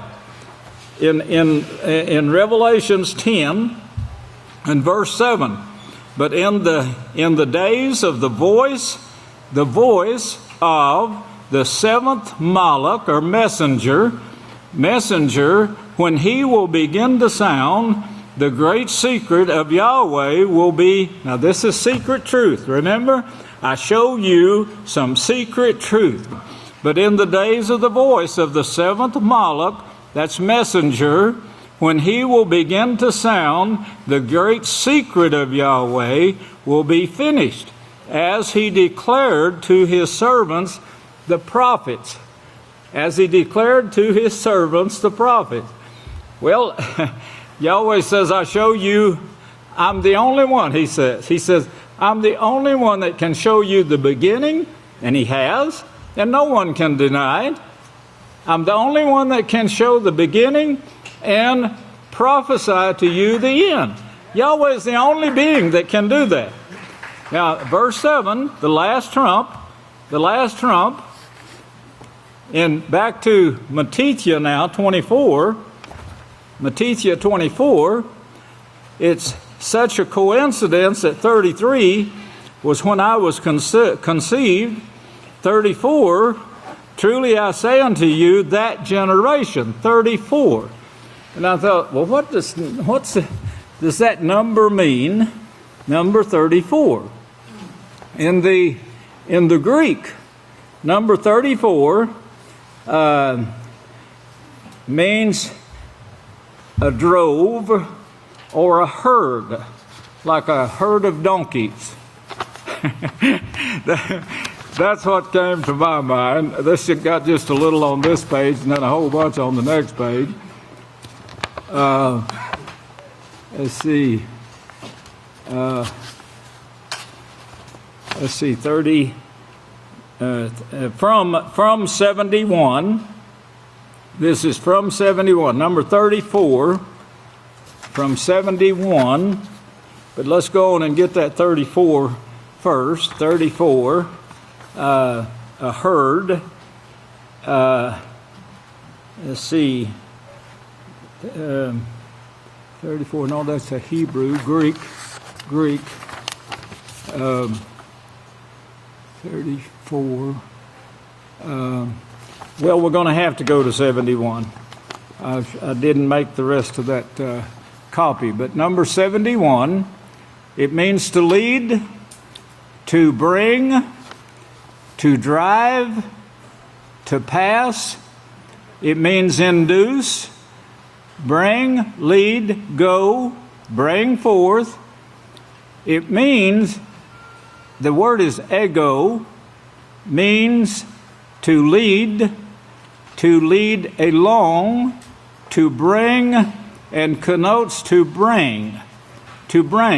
For it is for if we believe that Yahshua died and rose again, notice the resurrection, rose again, even so, them also which sleep in Yahshua will Yahweh bring ago with him. And several scriptures. Now, in that is back to the Greek here again. It also includes number 32. It says compare number 32. Number 32 means a messenger. A messenger. Number 32. Looking at 34, the year I was warned that generation, he said, that generation. Number 34, it says, compare number 32, and shows a herd of people or donkeys, comparing them to donkeys, a messenger, a pastor, by implications a pastor. Then he uses the messenger again. It means messenger sent by Yahweh, Strong says. A messenger sent by Yahweh. It is also used of a guardian or representative, as shown in Revelations 1:20. The word most frequently refers to an order of created beings belonging to heaven. Matthew 24 gives the scripture, Matthew 24:36, belonging to Yahweh, engaged in his service. So this herd of donkeys led by a pastor or messenger belongs to Yahweh and his service. Now, it's even more interesting when we go to the Hebrew. To the Hebrew, it's equally interesting, number 34. This noun refers to someone who is poor. I told you the poor conditions I was raised in, but now get the rest of this. You're going to flip when I tell you this answer. Poor. I was very poor. My family was very poor. We owned a King James Version. My dad built a brush arbor for a preacher to come and preach on his land. That helped some. That to get me started. But the number 34 in Hebrew now, it says this noun refers to someone who is poor. In a marital sense, such a one may have lost the land of his inheritance.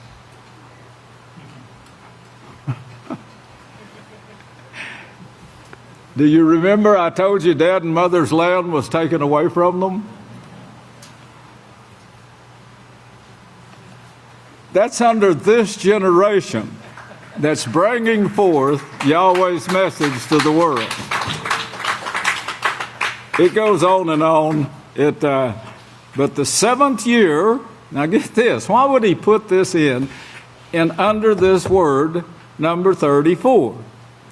But the seventh year, thou shalt let it rest and lie still. This is under the Hebrew word, number 34.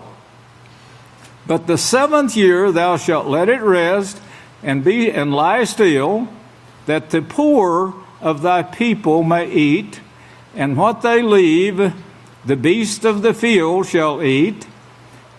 He has come into difficult financial straits, and they give the trials of Job in this same verse, 30:25, and they say perhaps lacks clothing. I remember those days.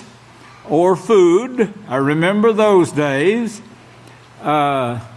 Secondly, this word may refer to the lack of social standing. Remember, all Okies were looked down on at that time. Really bad.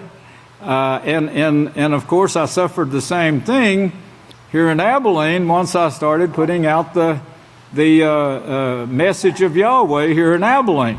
Secondly, may refer to the lack of social standing, which causes a need for protection. Which causes a need for protection.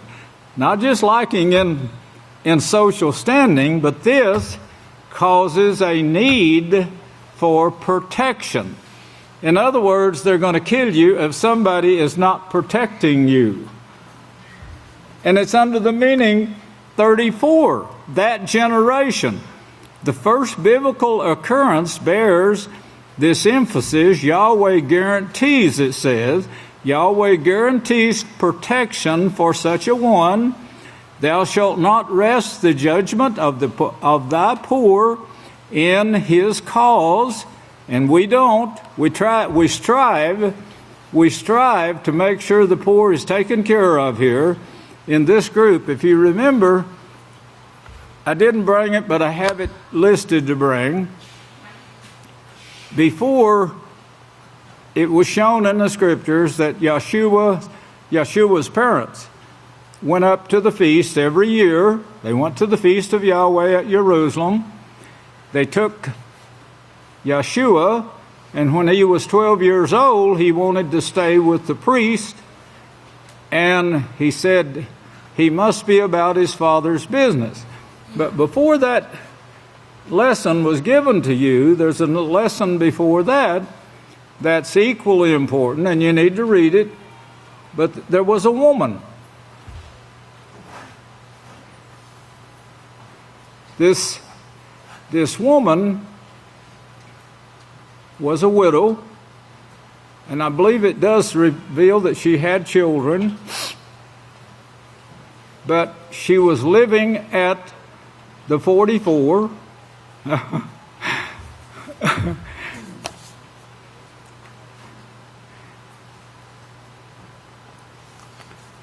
She actually lived there. She ate and drank her food supplies there at the house of Yahweh. Now that's given in just before it gives Yeshua's time that he went to the temple. She was also a prophetess that Yahweh used. Very elderly woman.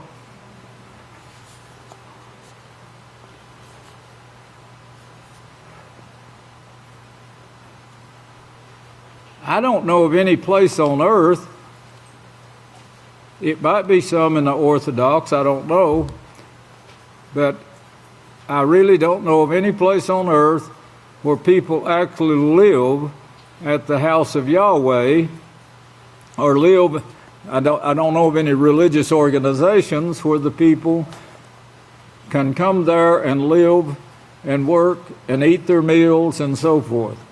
Well, that was going on. Keep that in mind as I read on here. The righteous man defends the needy and defenseless. I was a father to the poor, and the cause which I knew not I searched out.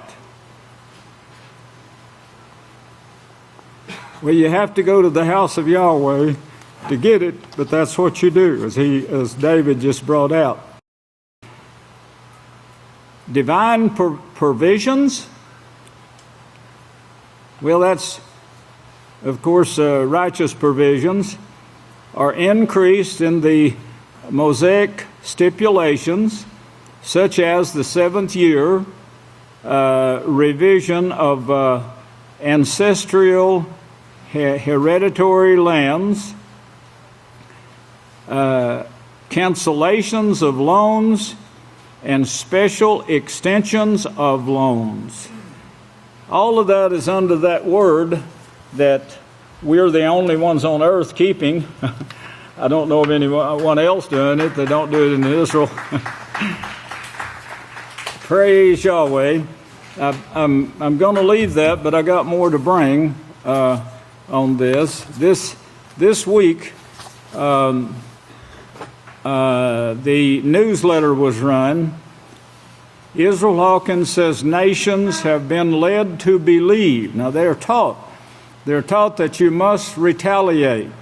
And the Pope is still teaching this today. Yada is still teaching this from the Vatican. This is the 10-horn beast in Daniel 7. Get that in your mind. When she moved to the 7 hills of Rome, she was identified as 10 horns and 7 heads. 7 heads and 10 horns, showing the location of this beast. Well, Yisrael Hawkins says nations have been led to believe that retaliation is the only way to go. And we do show that it's not the way to go, that all it causes is more retaliation and vengeance. Now, following that, we're at the top, but following that, Trump falls flat with heavy-handed Alaska retaliation talks. Well, now, this is the president, of course, and I know he's trying his best, and he's getting persecuted, and of course, he sees how difficult it is to make a change or to find a suitable solution to today's problem. We have people who have been led to believe that if they go to the hospital, they'll live. And of course, this has been going on, for years and years and years. Most of the things it's shown, as the scientists are coming out with now, radiation doesn't cure cancer, it spreads it throughout your body. Now, this has just come out after years and years of study, and this is the number one thing. It's highly sold. They're making billions of dollars off of this. It doesn't cure cancer. No, it spreads it throughout the body, the article said, and gives the proof. Here's the second one under retaliation. U.S. bombers fly over South Korea in retaliation after North Korea. Now, if they read this and they read our article, they'll see how much different and how much more sense this newsletter that I wrote makes than retaliating against an offense. Russian officials threaten retaliation. This is the third one. Threaten retaliation measures against U.S. over Washington Examiner.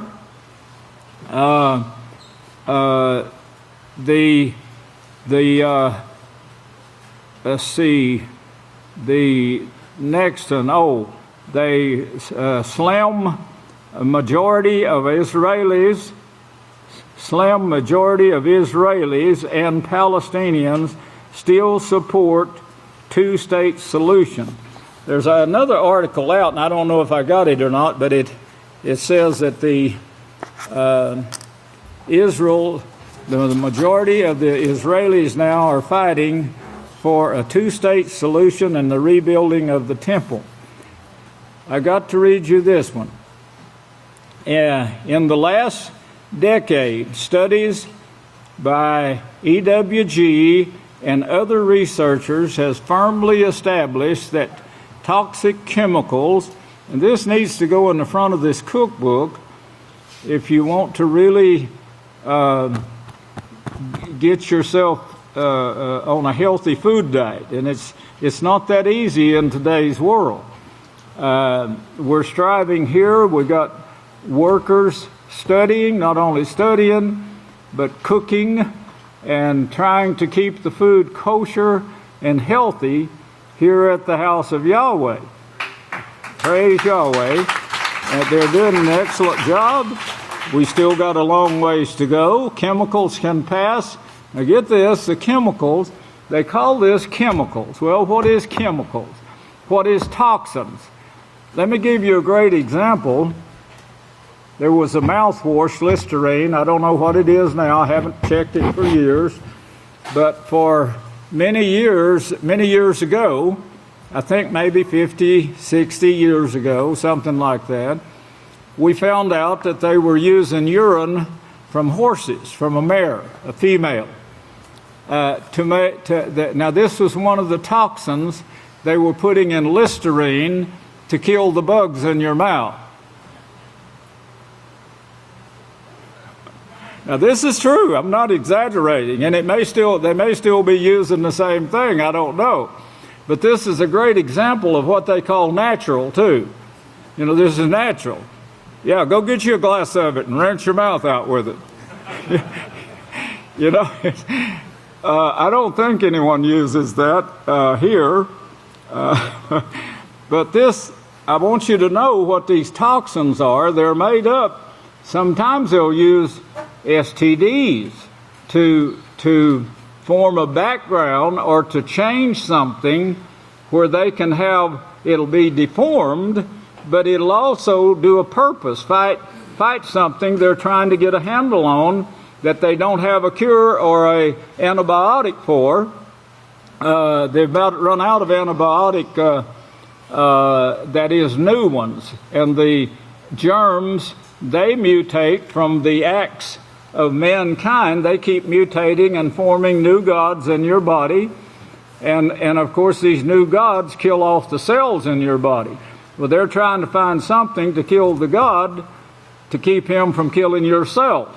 Well, dying you will die if you turn to sin, and it's taken us 6,000 years to get to where sin is at its peak, as Daniel said in chapter 8. When sin is at its peak among these religions, then you're going to see this take place, and he shows you the exact time period there in chapter 8 and 9.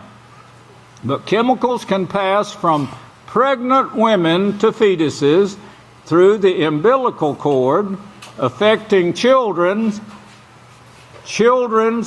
health, children's future health and development. These toxins made by mankind, crossed, yes, they're natural. They come from natural sources like STDs and other things similar to this, or from animal urine, or maybe even the feces, or maybe even men's feces, or dead fetuses, so forth. These things are made up. Man can't create. He doesn't have that power, but he can crossbreed. And that's what he's doing with the cells. Under magnifying studies held in schools, they are searching for something that will bite the head off of a god and keep him from eating a cell in your body or entering a cell. Well, these same toxins that they have created, affecting children's future health and development, now a growing body of research shows that some chemicals may alter gene function that can be passed on not only to the immediate offspring, but also to the grandchildren and even the great-grandchildren. What did Yahweh say? He told you that back in Deuteronomy 5:9. Deuteronomy 5:9, let me read it to you. Or you could turn and read it. You shall not bow down to them, speaking of the gods now. These are the gods that's saying, you won't die, we're going to save you.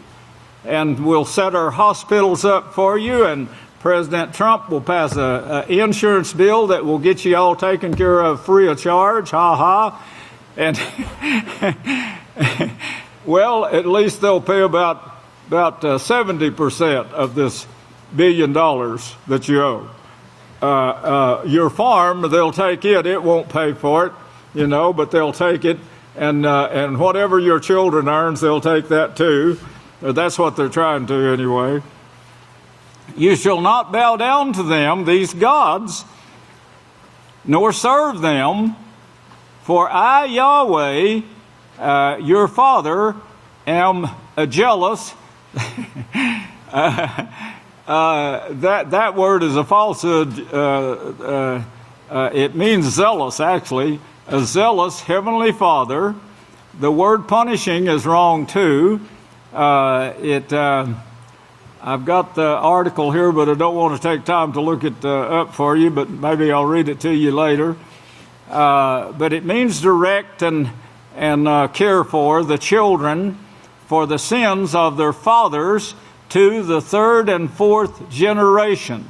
And now they're proving this thing to be true. Not only is it affecting your children, but your grandchildren and your great-grandchildren as well. And that's what Yahweh warned you of when back as early as Deuteronomy, I forget the the year that was written, and I don't have it written in this book either. To some chemicals can cause reproductive system damage, with short-term exposure, alter body weight, and even increase the risk of cancer.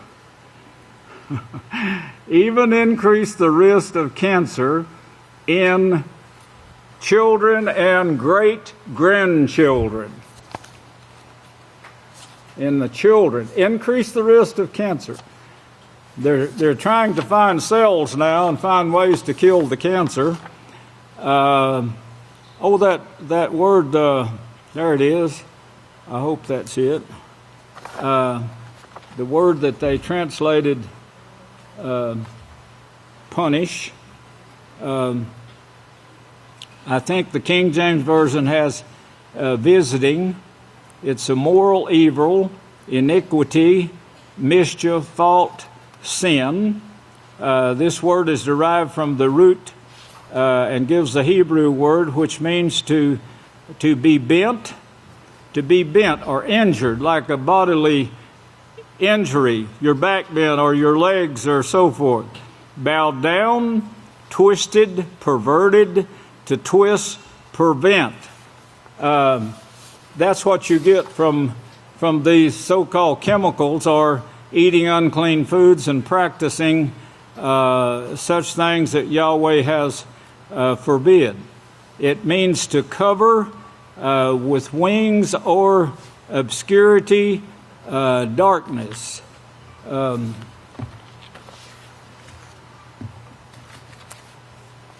Well, from this, it also affects the mind, by the way.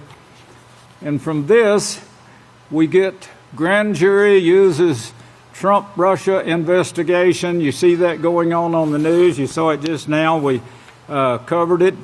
How many nukes does it take to destroy the earth? We got enough of them. This one shows one bomb. It's possible to kill 15 million. No, I got that wrong. Let's see, just under 10,000 of these are in military service. I was going to tell you the amount because it showed a staggering amount that these bombs, the latest one they have out, if it was dropped on New York City, there wouldn't be much left at New York City. And coming behind this now with retaliation, says, watch China's debut in the ICBM that can hit the U.S. with multiple nuclear warheads. China rolled out its newest intercontinental ballistic missile, the DF-31AG. Unlike the 31 before it, the 31AG boasts a range extended to above 6,800 miles, which means that most of the continental U.S. is in range, according to Center for International and Strategic Studies. To that, U.S. moves Patriot missiles near Russian borders, first ballistic development. This, I'd like to show you the picture, but I think I'll pass.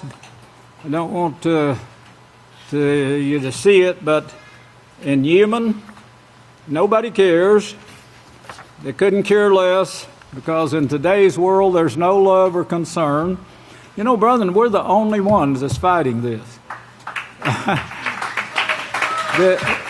Everyone else is going for war. We're the only ones, and we're going to turn this thing around. Yahweh shows that we will, with His supervision and the power that He's going to give us very, very soon now. But Yemen cholera epidemic, worst on record, 360,000 victims. And most of these are children. I'm going to quit with that right there. I want you to go over to Genesis 17. Genesis 17, because Yahweh requires of us, of course, the same thing, and we're gonna resurrect Abraham. You're gonna actually be above Abraham, and when he's resurrected, be far smarter than he, and a lot less intelligent than Yeshua, and he's our high priest. But here in Genesis 17, he tells Abraham to be perfect. In 17 and verse 1, he says, when Abraham was 99 years old, Yahweh appeared to Abraham and said to him, I am Yahweh, walk in my ways and be perfect. Of course, that's what he's saying to us. And then 2 Samuel 22 shows how you get that perfection. And there's no other way of getting it. You know, the Christians, they try to say, well, Jesus did it for them. And of course, you don't have to do it. All you have to do is believe in Jesus. These are all lies, of course. You don't find anything like that in the Holy Scripture. The thing about Satan, she does a great job of lying, as Yeshua showed in John 8:44. But here in 2 Samuel 22 and verse 31, Yahweh, His way is perfect. The law of Yahweh is without flaw. He is a shield to all those who take refuge and trust in Him. For who is the Father besides Yahweh? Well, Satan now is saying to the preachers, call God the Heavenly Father. Remember, Yeshua said, don't call any man Heavenly Father. But he's saying, call God the Heavenly Father. That's the same lie that Satan taught in the beginning. We're going to rise up, we're going to raise ourselves above Yahweh. That's what Satan was telling the people. You can be one of the God family, she said. I know a lot of preachers that taught that. For who is the Father except Yahweh? And who is the rock except our Father? It is Yahweh who is my strong refuge, and He makes my way perfect. Notice that. He makes my way perfect. Go to Yeshua's writings now in Matthew 5. I would quote these, but I'm afraid that you won't read them and it won't mean as much if I just quote them. So I'd like for you to actually turn to it and read it for yourselves, because the Savior, who the Christians say just believe, He tells you what to do. And he tells you that He didn't do it for you, that He died to pay for your past sins, but if you sin willfully, after that,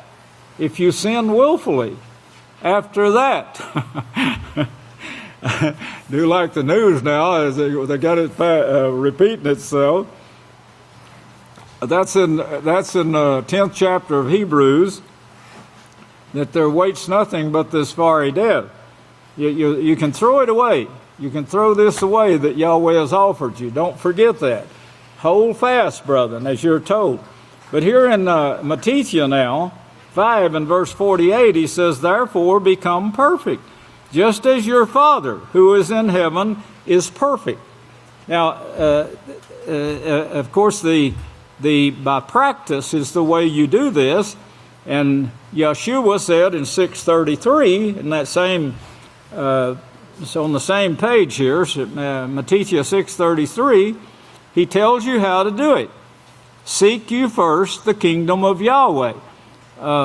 David gave me a thing I've had him working on for a couple of weeks, to where it shows that the word kingdom and house of Yahweh or kingdom of Yahweh is the same thing. But seek first the kingdom or house of Yahweh. Deuteronomy says, the place where I choose to place my name. Then Micaiah calls it the house of Yahweh will be established in the last day. But he says, seek this first, the kingdom of Yahweh and his righteousness. Seek that righteousness. Revelations 22, 12 through 14, Yeshua is still saying, blessed are those who practice this righteousness, because they have right to this tree of life that was cut off from Adam and Eve in Genesis, the 3rd chapter. Do you get that? Genesis, the 3rd chapter. Life was cut off from mankind. We're the ones, the last days, house of Yahweh, where Yahweh chose to place his name and showed in prophecy this is his work, and showed you that generation will not pass away till all of this work is done. And that's what Yeshua was saying. That generation, which started in 1934, I will give to him the last day's witnesses. I will give to them, and they will do this job, Yahweh says. Well, we're it. We're the donkeys that Yeshua is riding that's going to actually do this, bring this about, this whole thing, turning the Leviathan around, in fact. Yahweh said it's not going to be done by might or by strength. It's going to be done by his laws, statutes, and judgment. And the people are waking up to this now. There's actually leaders, world leaders, that are saying the same thing that we're saying. And they're saying this is the only thing that's going to turn it around. Putin is one of those world leaders. I'll bring that next week. But seek you first the kingdom of Yahweh, or house of Yahweh, and his righteousness. You've got to seek that. And all these things will be added unto you. Now, in Amosha 3:7, he says, I will have no work other than that is prophesied. 3:7, I'll have no work. Most assuredly, Father Yahweh will have no work other than the work that he has prophesied in advance by his servants, the prophets. Yeshua said that same thing. Now, if you go back to Deuteronomy 12, so many times we overlook these things, but Deuteronomy 12:5, he says, but you are to seek this is the same thing that Yeshua said. 12:5, you are to seek the habitation, that's house of your father, the place which Yahweh your father shall choose. Not mankind, but the place where Yahweh himself chooses by the prophets. You know, Daniel, if you remember, he said, I knew from Jeremiah's writings how long it would be before the temple was destroyed, and gave the exact amount of years. And the commentators are flabbergasted about this, saying, how could those books have been written and each one had a copy? Because Daniel had a copy of it. And he was reading it. And he saw in the writings written long before him, in Jeremiah's time, how long it would be, and he knew this, and he started prophesying it himself. Yahweh shows the future. He shows the past. He shows the beginning. No one has ever been able to prove that wrong. And the atheists have really tried, and it seems like that some of our best brains, our best minds are atheists, but they can't prove it wrong.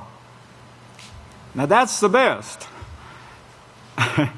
But you are to seek this habitation. That's habitation also means house. The place which Yahweh your Father chooses, that's not your own place now, your own residence. He chooses it in prophecy and tells you where to go. So there won't be any mistaking it. He tells you where to go. Even in the last days, he tells you this is going to be different now because I'm taking it away from, taking it out of Zion. The laws won't be taught there. They're not taught there. The only time they were taught there in Yeshua's day was when Yeshua himself was teaching in the temple. This is something, too, that we're going to be doing very shortly now. Maybe we're doing it already and I just didn't know it, but we're going, if you can have your radio on, we're going to have the daily reading of the laws. Is that going on now, Michael? No? It is? Oh, it is on the radio? Praise Yahweh for that. Praise Yahweh. Keep your radio tuned in. Maybe I'll get a time for you and announce it then. But the daily readings of the law, Yeshua did that. Yeshua, when he was preaching at the temple, at the house of Yahweh in the sacred precincts, and he said he did it daily. He says, was I not with you daily teaching the laws? And he said to his disciples, when the Pharisees, Sadducees, Essenes, and Herodians are in Moshe's seat, do what they tell you to do. Because they had to teach the laws of Yahweh. It was the law that they taught the law. He said they don't practice it, but they're teaching the laws when they sit in Moshe's seat. Well, Yeshua said he taught daily. He sat daily teaching these laws to the people in Moshe's seat. He sat in Moshe's seat. Yeshua did, teaching the laws before they arrested him and murdered him. And then in 70 AY, they took on the 7 heads. The beast, the 10-horned beast, took on the 7 heads, which showed their location in Rome. That's where they built their army. That's where they built their caves. That's where they took their silver and gold that they stole from the people and finally destroyed the temple and moved it to Rome. Yes, I'm 100% convinced that that temple is now sitting, probably buried. They took in one session, I was just reading that yesterday, but I read so many figures, but it seems to me like it was 1,100,000 slaves. 1,100,000 as slaves to Rome, and they murdered almost that many. They murdered almost that many that wouldn't become slaves to them, but insisted on keeping the Sabbath day. But those who insisted on keeping the feast and the Sabbath days, they murdered or took into slavery. Well, those slaves they used, not in like they did in Egypt, to build pyramids, but to build caves and fence walls and so forth in Rome. And then they finally took the whole thing and moved their whole headquarters to Rome. Well, we're in Deuteronomy here, and this is the place where Yahweh uses, and he uses the word establish his name. Now, we get that same word, of course, in Micaiah in these last days, where it says, in the last days, and he uses the word establish there also. Micaiah 4, if you want to turn there and look at that quickly. 4, 1 through 3. But in the last days, now he just gets through showing in this prophecy right here, he says, "Hear now," verse 9, "Hear now, heads of the house of Yaakov."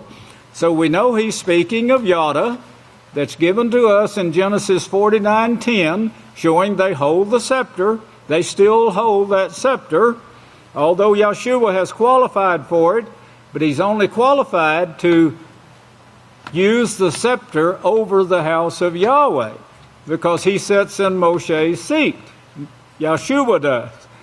And so he teaches the house of Yahweh, verse 16, that's 10:16, Hebrews 10:16.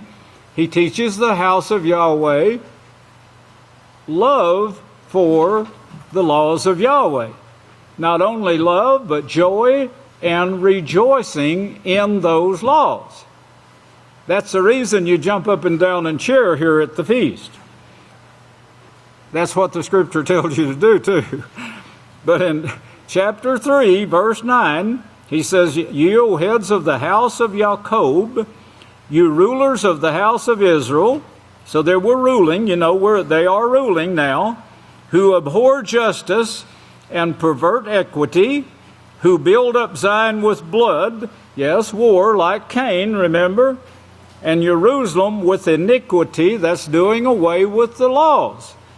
There's doing away with Yahweh's laws, and they would kill, you get a perfect example of it with Yochanan, the immerser, remember?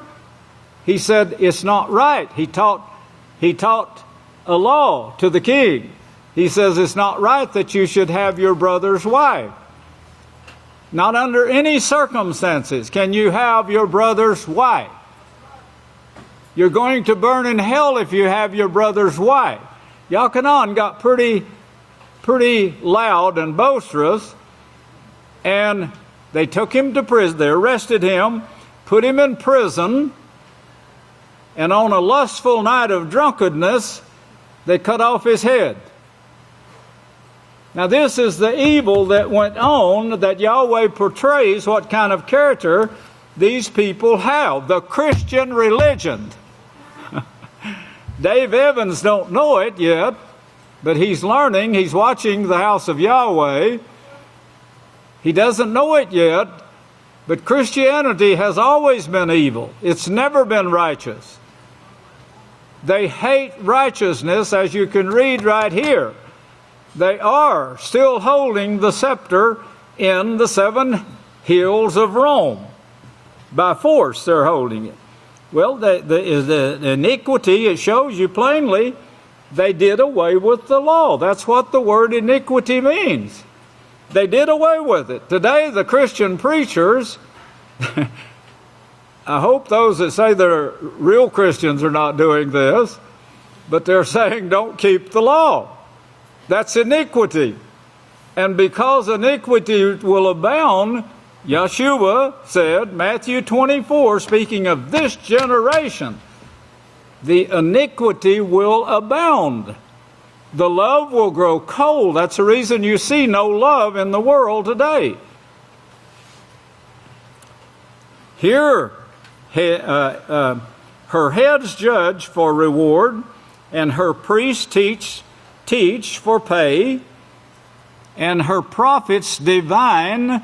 Remember the word Vatican? It means the divining serpent. That's what it means. Look it up. They're diviners, the Vatican, divine for money, yet they lean upon Yahweh and say, is not Yahweh among us? No evil can come upon us. That's what they said when they saw Yeshua. They said, isn't his brothers and sisters here with us? In Yahweh, they teach Yahweh. Therefore, because of you now, Zion will be plowed like a field. Now, this man that wrote this several hundred years before it took place here, but it was actually plowed like a field. The Romans, the ones who got orders from the Pharisees, Sadducees, Essenes, and Herodians, plowed it like a field. Jerusalem will be heaps of rubble, and they destroyed every household, history says, every household. And they either took them slaves or they murdered them, one of the two. They took them to Babylon and Rome. Well, but in the last days, and this goes on throughout the Holy Scriptures, in the last days, let's look at that right there quickly.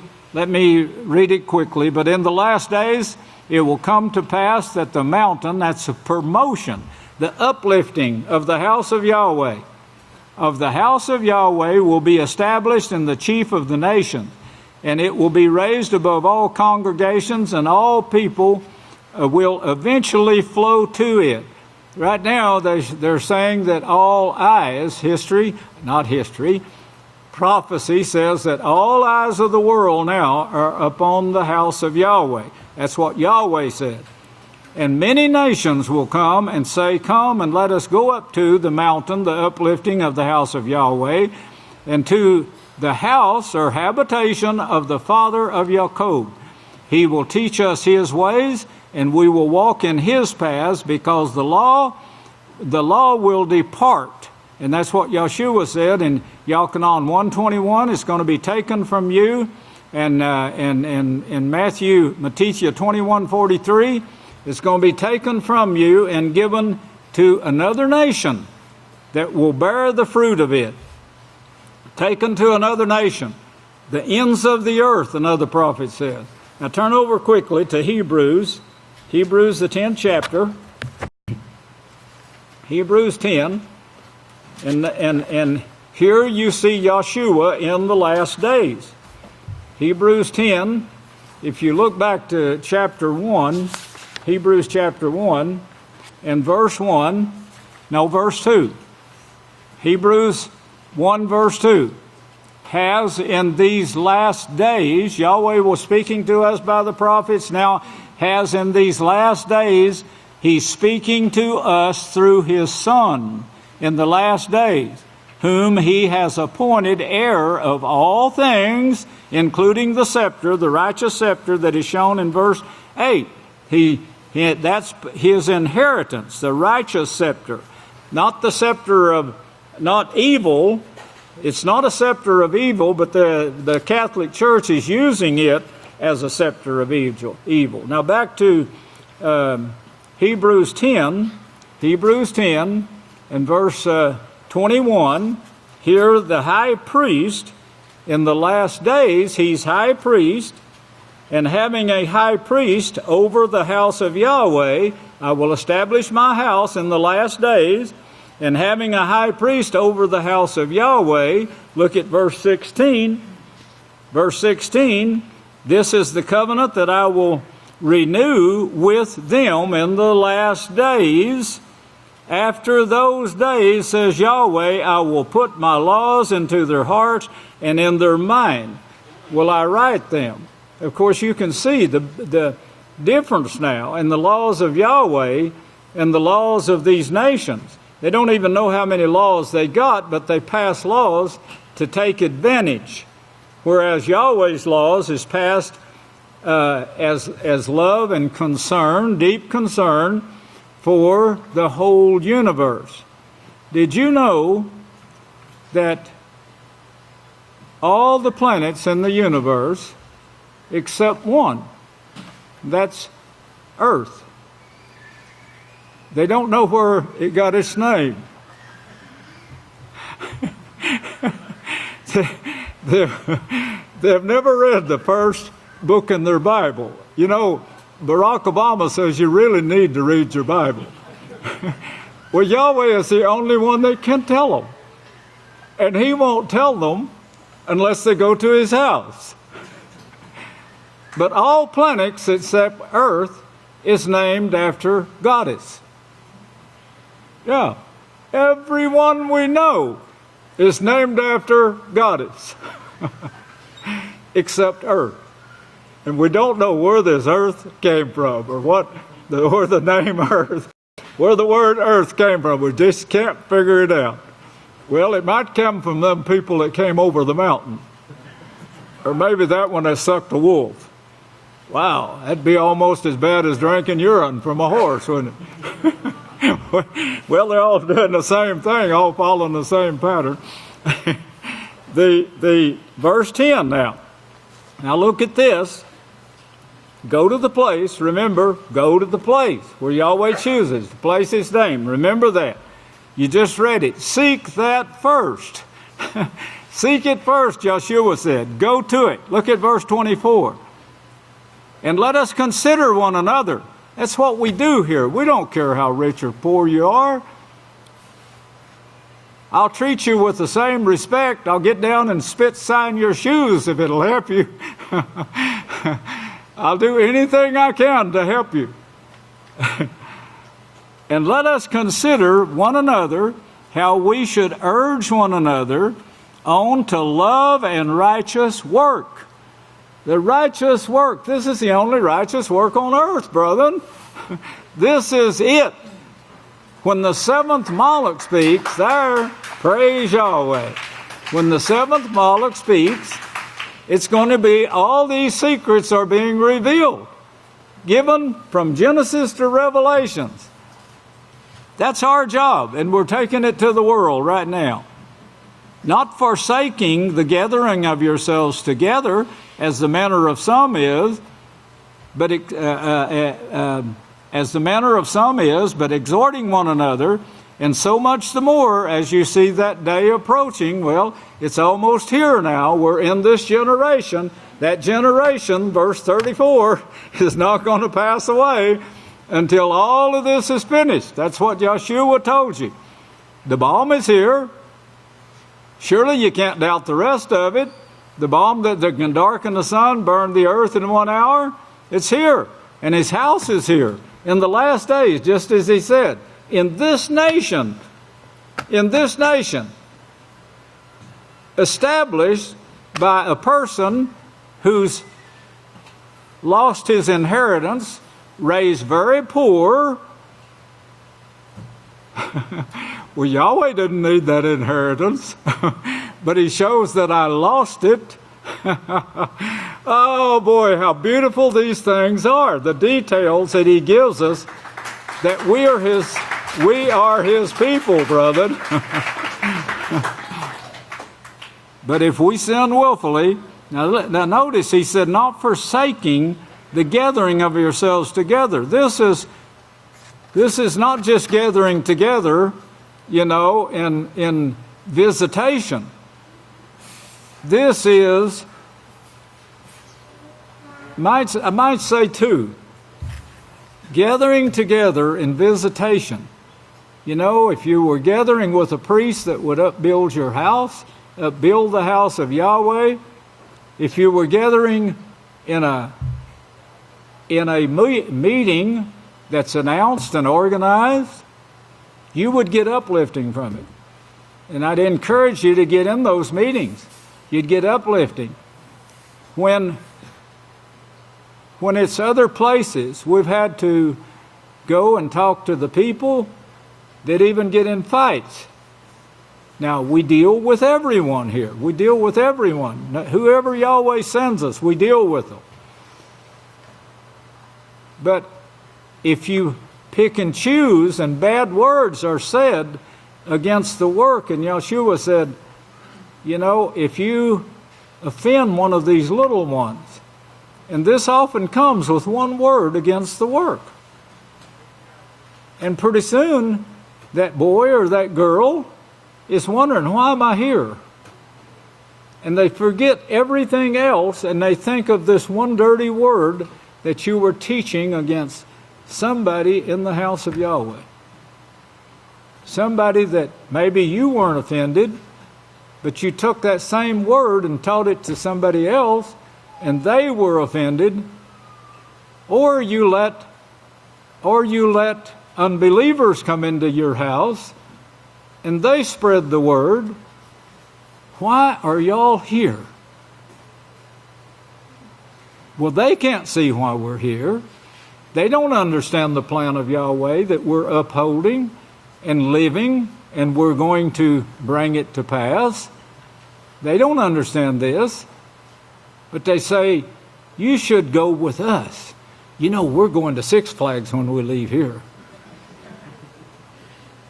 Well, what the hell is Six Flags? Well, where in hell did you look?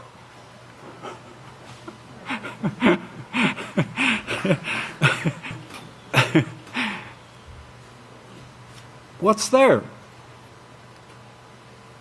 Nothing beneficial. Or let's go to some other place. You know, that's what Satan taught. Oh, I'm just traveling to and fro through the earth. Where you been, Satan? Oh, I'm just traveling around here and there. Why aren't you home studying and teaching them gods some righteousness? Oh, I'm above Yahweh. I don't need that Okie down there. Look at him. He lost his inheritance. He was raised poor. He didn't even have any pants that didn't have holes in them. Boy, I'm glad of it.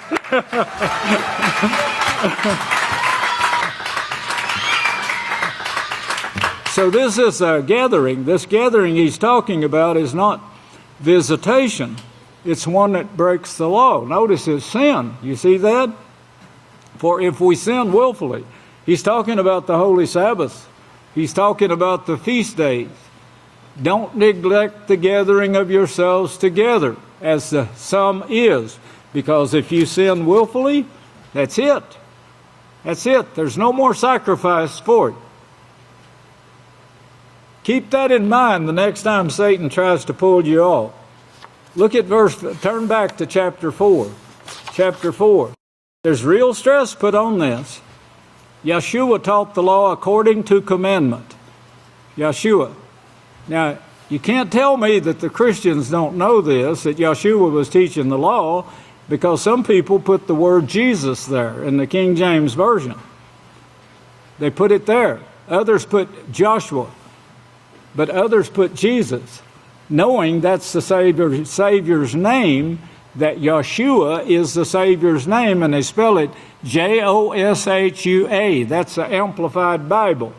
So they're not so stupid that they don't know that this is Yeshua doing the speaking, and he gave the law according to the commandment. He didn't teach the law according to the Pharisees, Sadducees, Essenes, and Herodians, who made a mockery out of it. He taught it according to the commandment of Yahweh. It's totally different when you teach it in that manner. And we're the only ones on the face of the earth since the days of Yeshua that taught it correctly. And we teach it according to commandment. And verse 8 says, in chapter 4, now Yeshua caused them to rest in obedience to the law. Not according to the Talmud, the Babylonian Talmud, but according to the law. And that's what he's speaking of in chapter 10. The commandment to rest, to don't forget the gathering of yourselves together on the Sabbath day at my house, the habitation of Yahweh. Here's where you do it. Here's where you teach it. Here's where you learn to teach it. Here's where you practice. Practice. Yahweh says, if you practice righteousness, I'll classify you as righteous. Spoken of by Yahweh in the day previously. According to law, spoken of by Yahweh in the day previously. Therefore, there remains the keeping of the Sabbath to the people of Yahweh. For he who has entered into his rest also ceases from his own works, as Yahweh did from his. As Yahweh did. Therefore, Yahweh went on to be a blessing on the Sabbath day. He ceased from his creation laws, his creation, and he went on and blessed his creation on the seventh day. He went on working. He didn't stop working and lay down in bed and refuse to breathe. Come on. Therefore, verse 11, therefore let us be zealous to enter into that rest, so that no one may fall after the same example of unbelief. Next Sabbath is a whoopee sermon. I mean, you're gonna praise Yahweh forever after you hear next Sabbath. So don't miss it. Don't let hot or cold, rain or shine, keep you from being here. We have but a very short time to train and to take over this position that Yahweh has in store for us, brethren. It's a wonderful position. is worth anything and everything you have to give up. So until next broadcast, may Yahweh bless your understanding. I love you!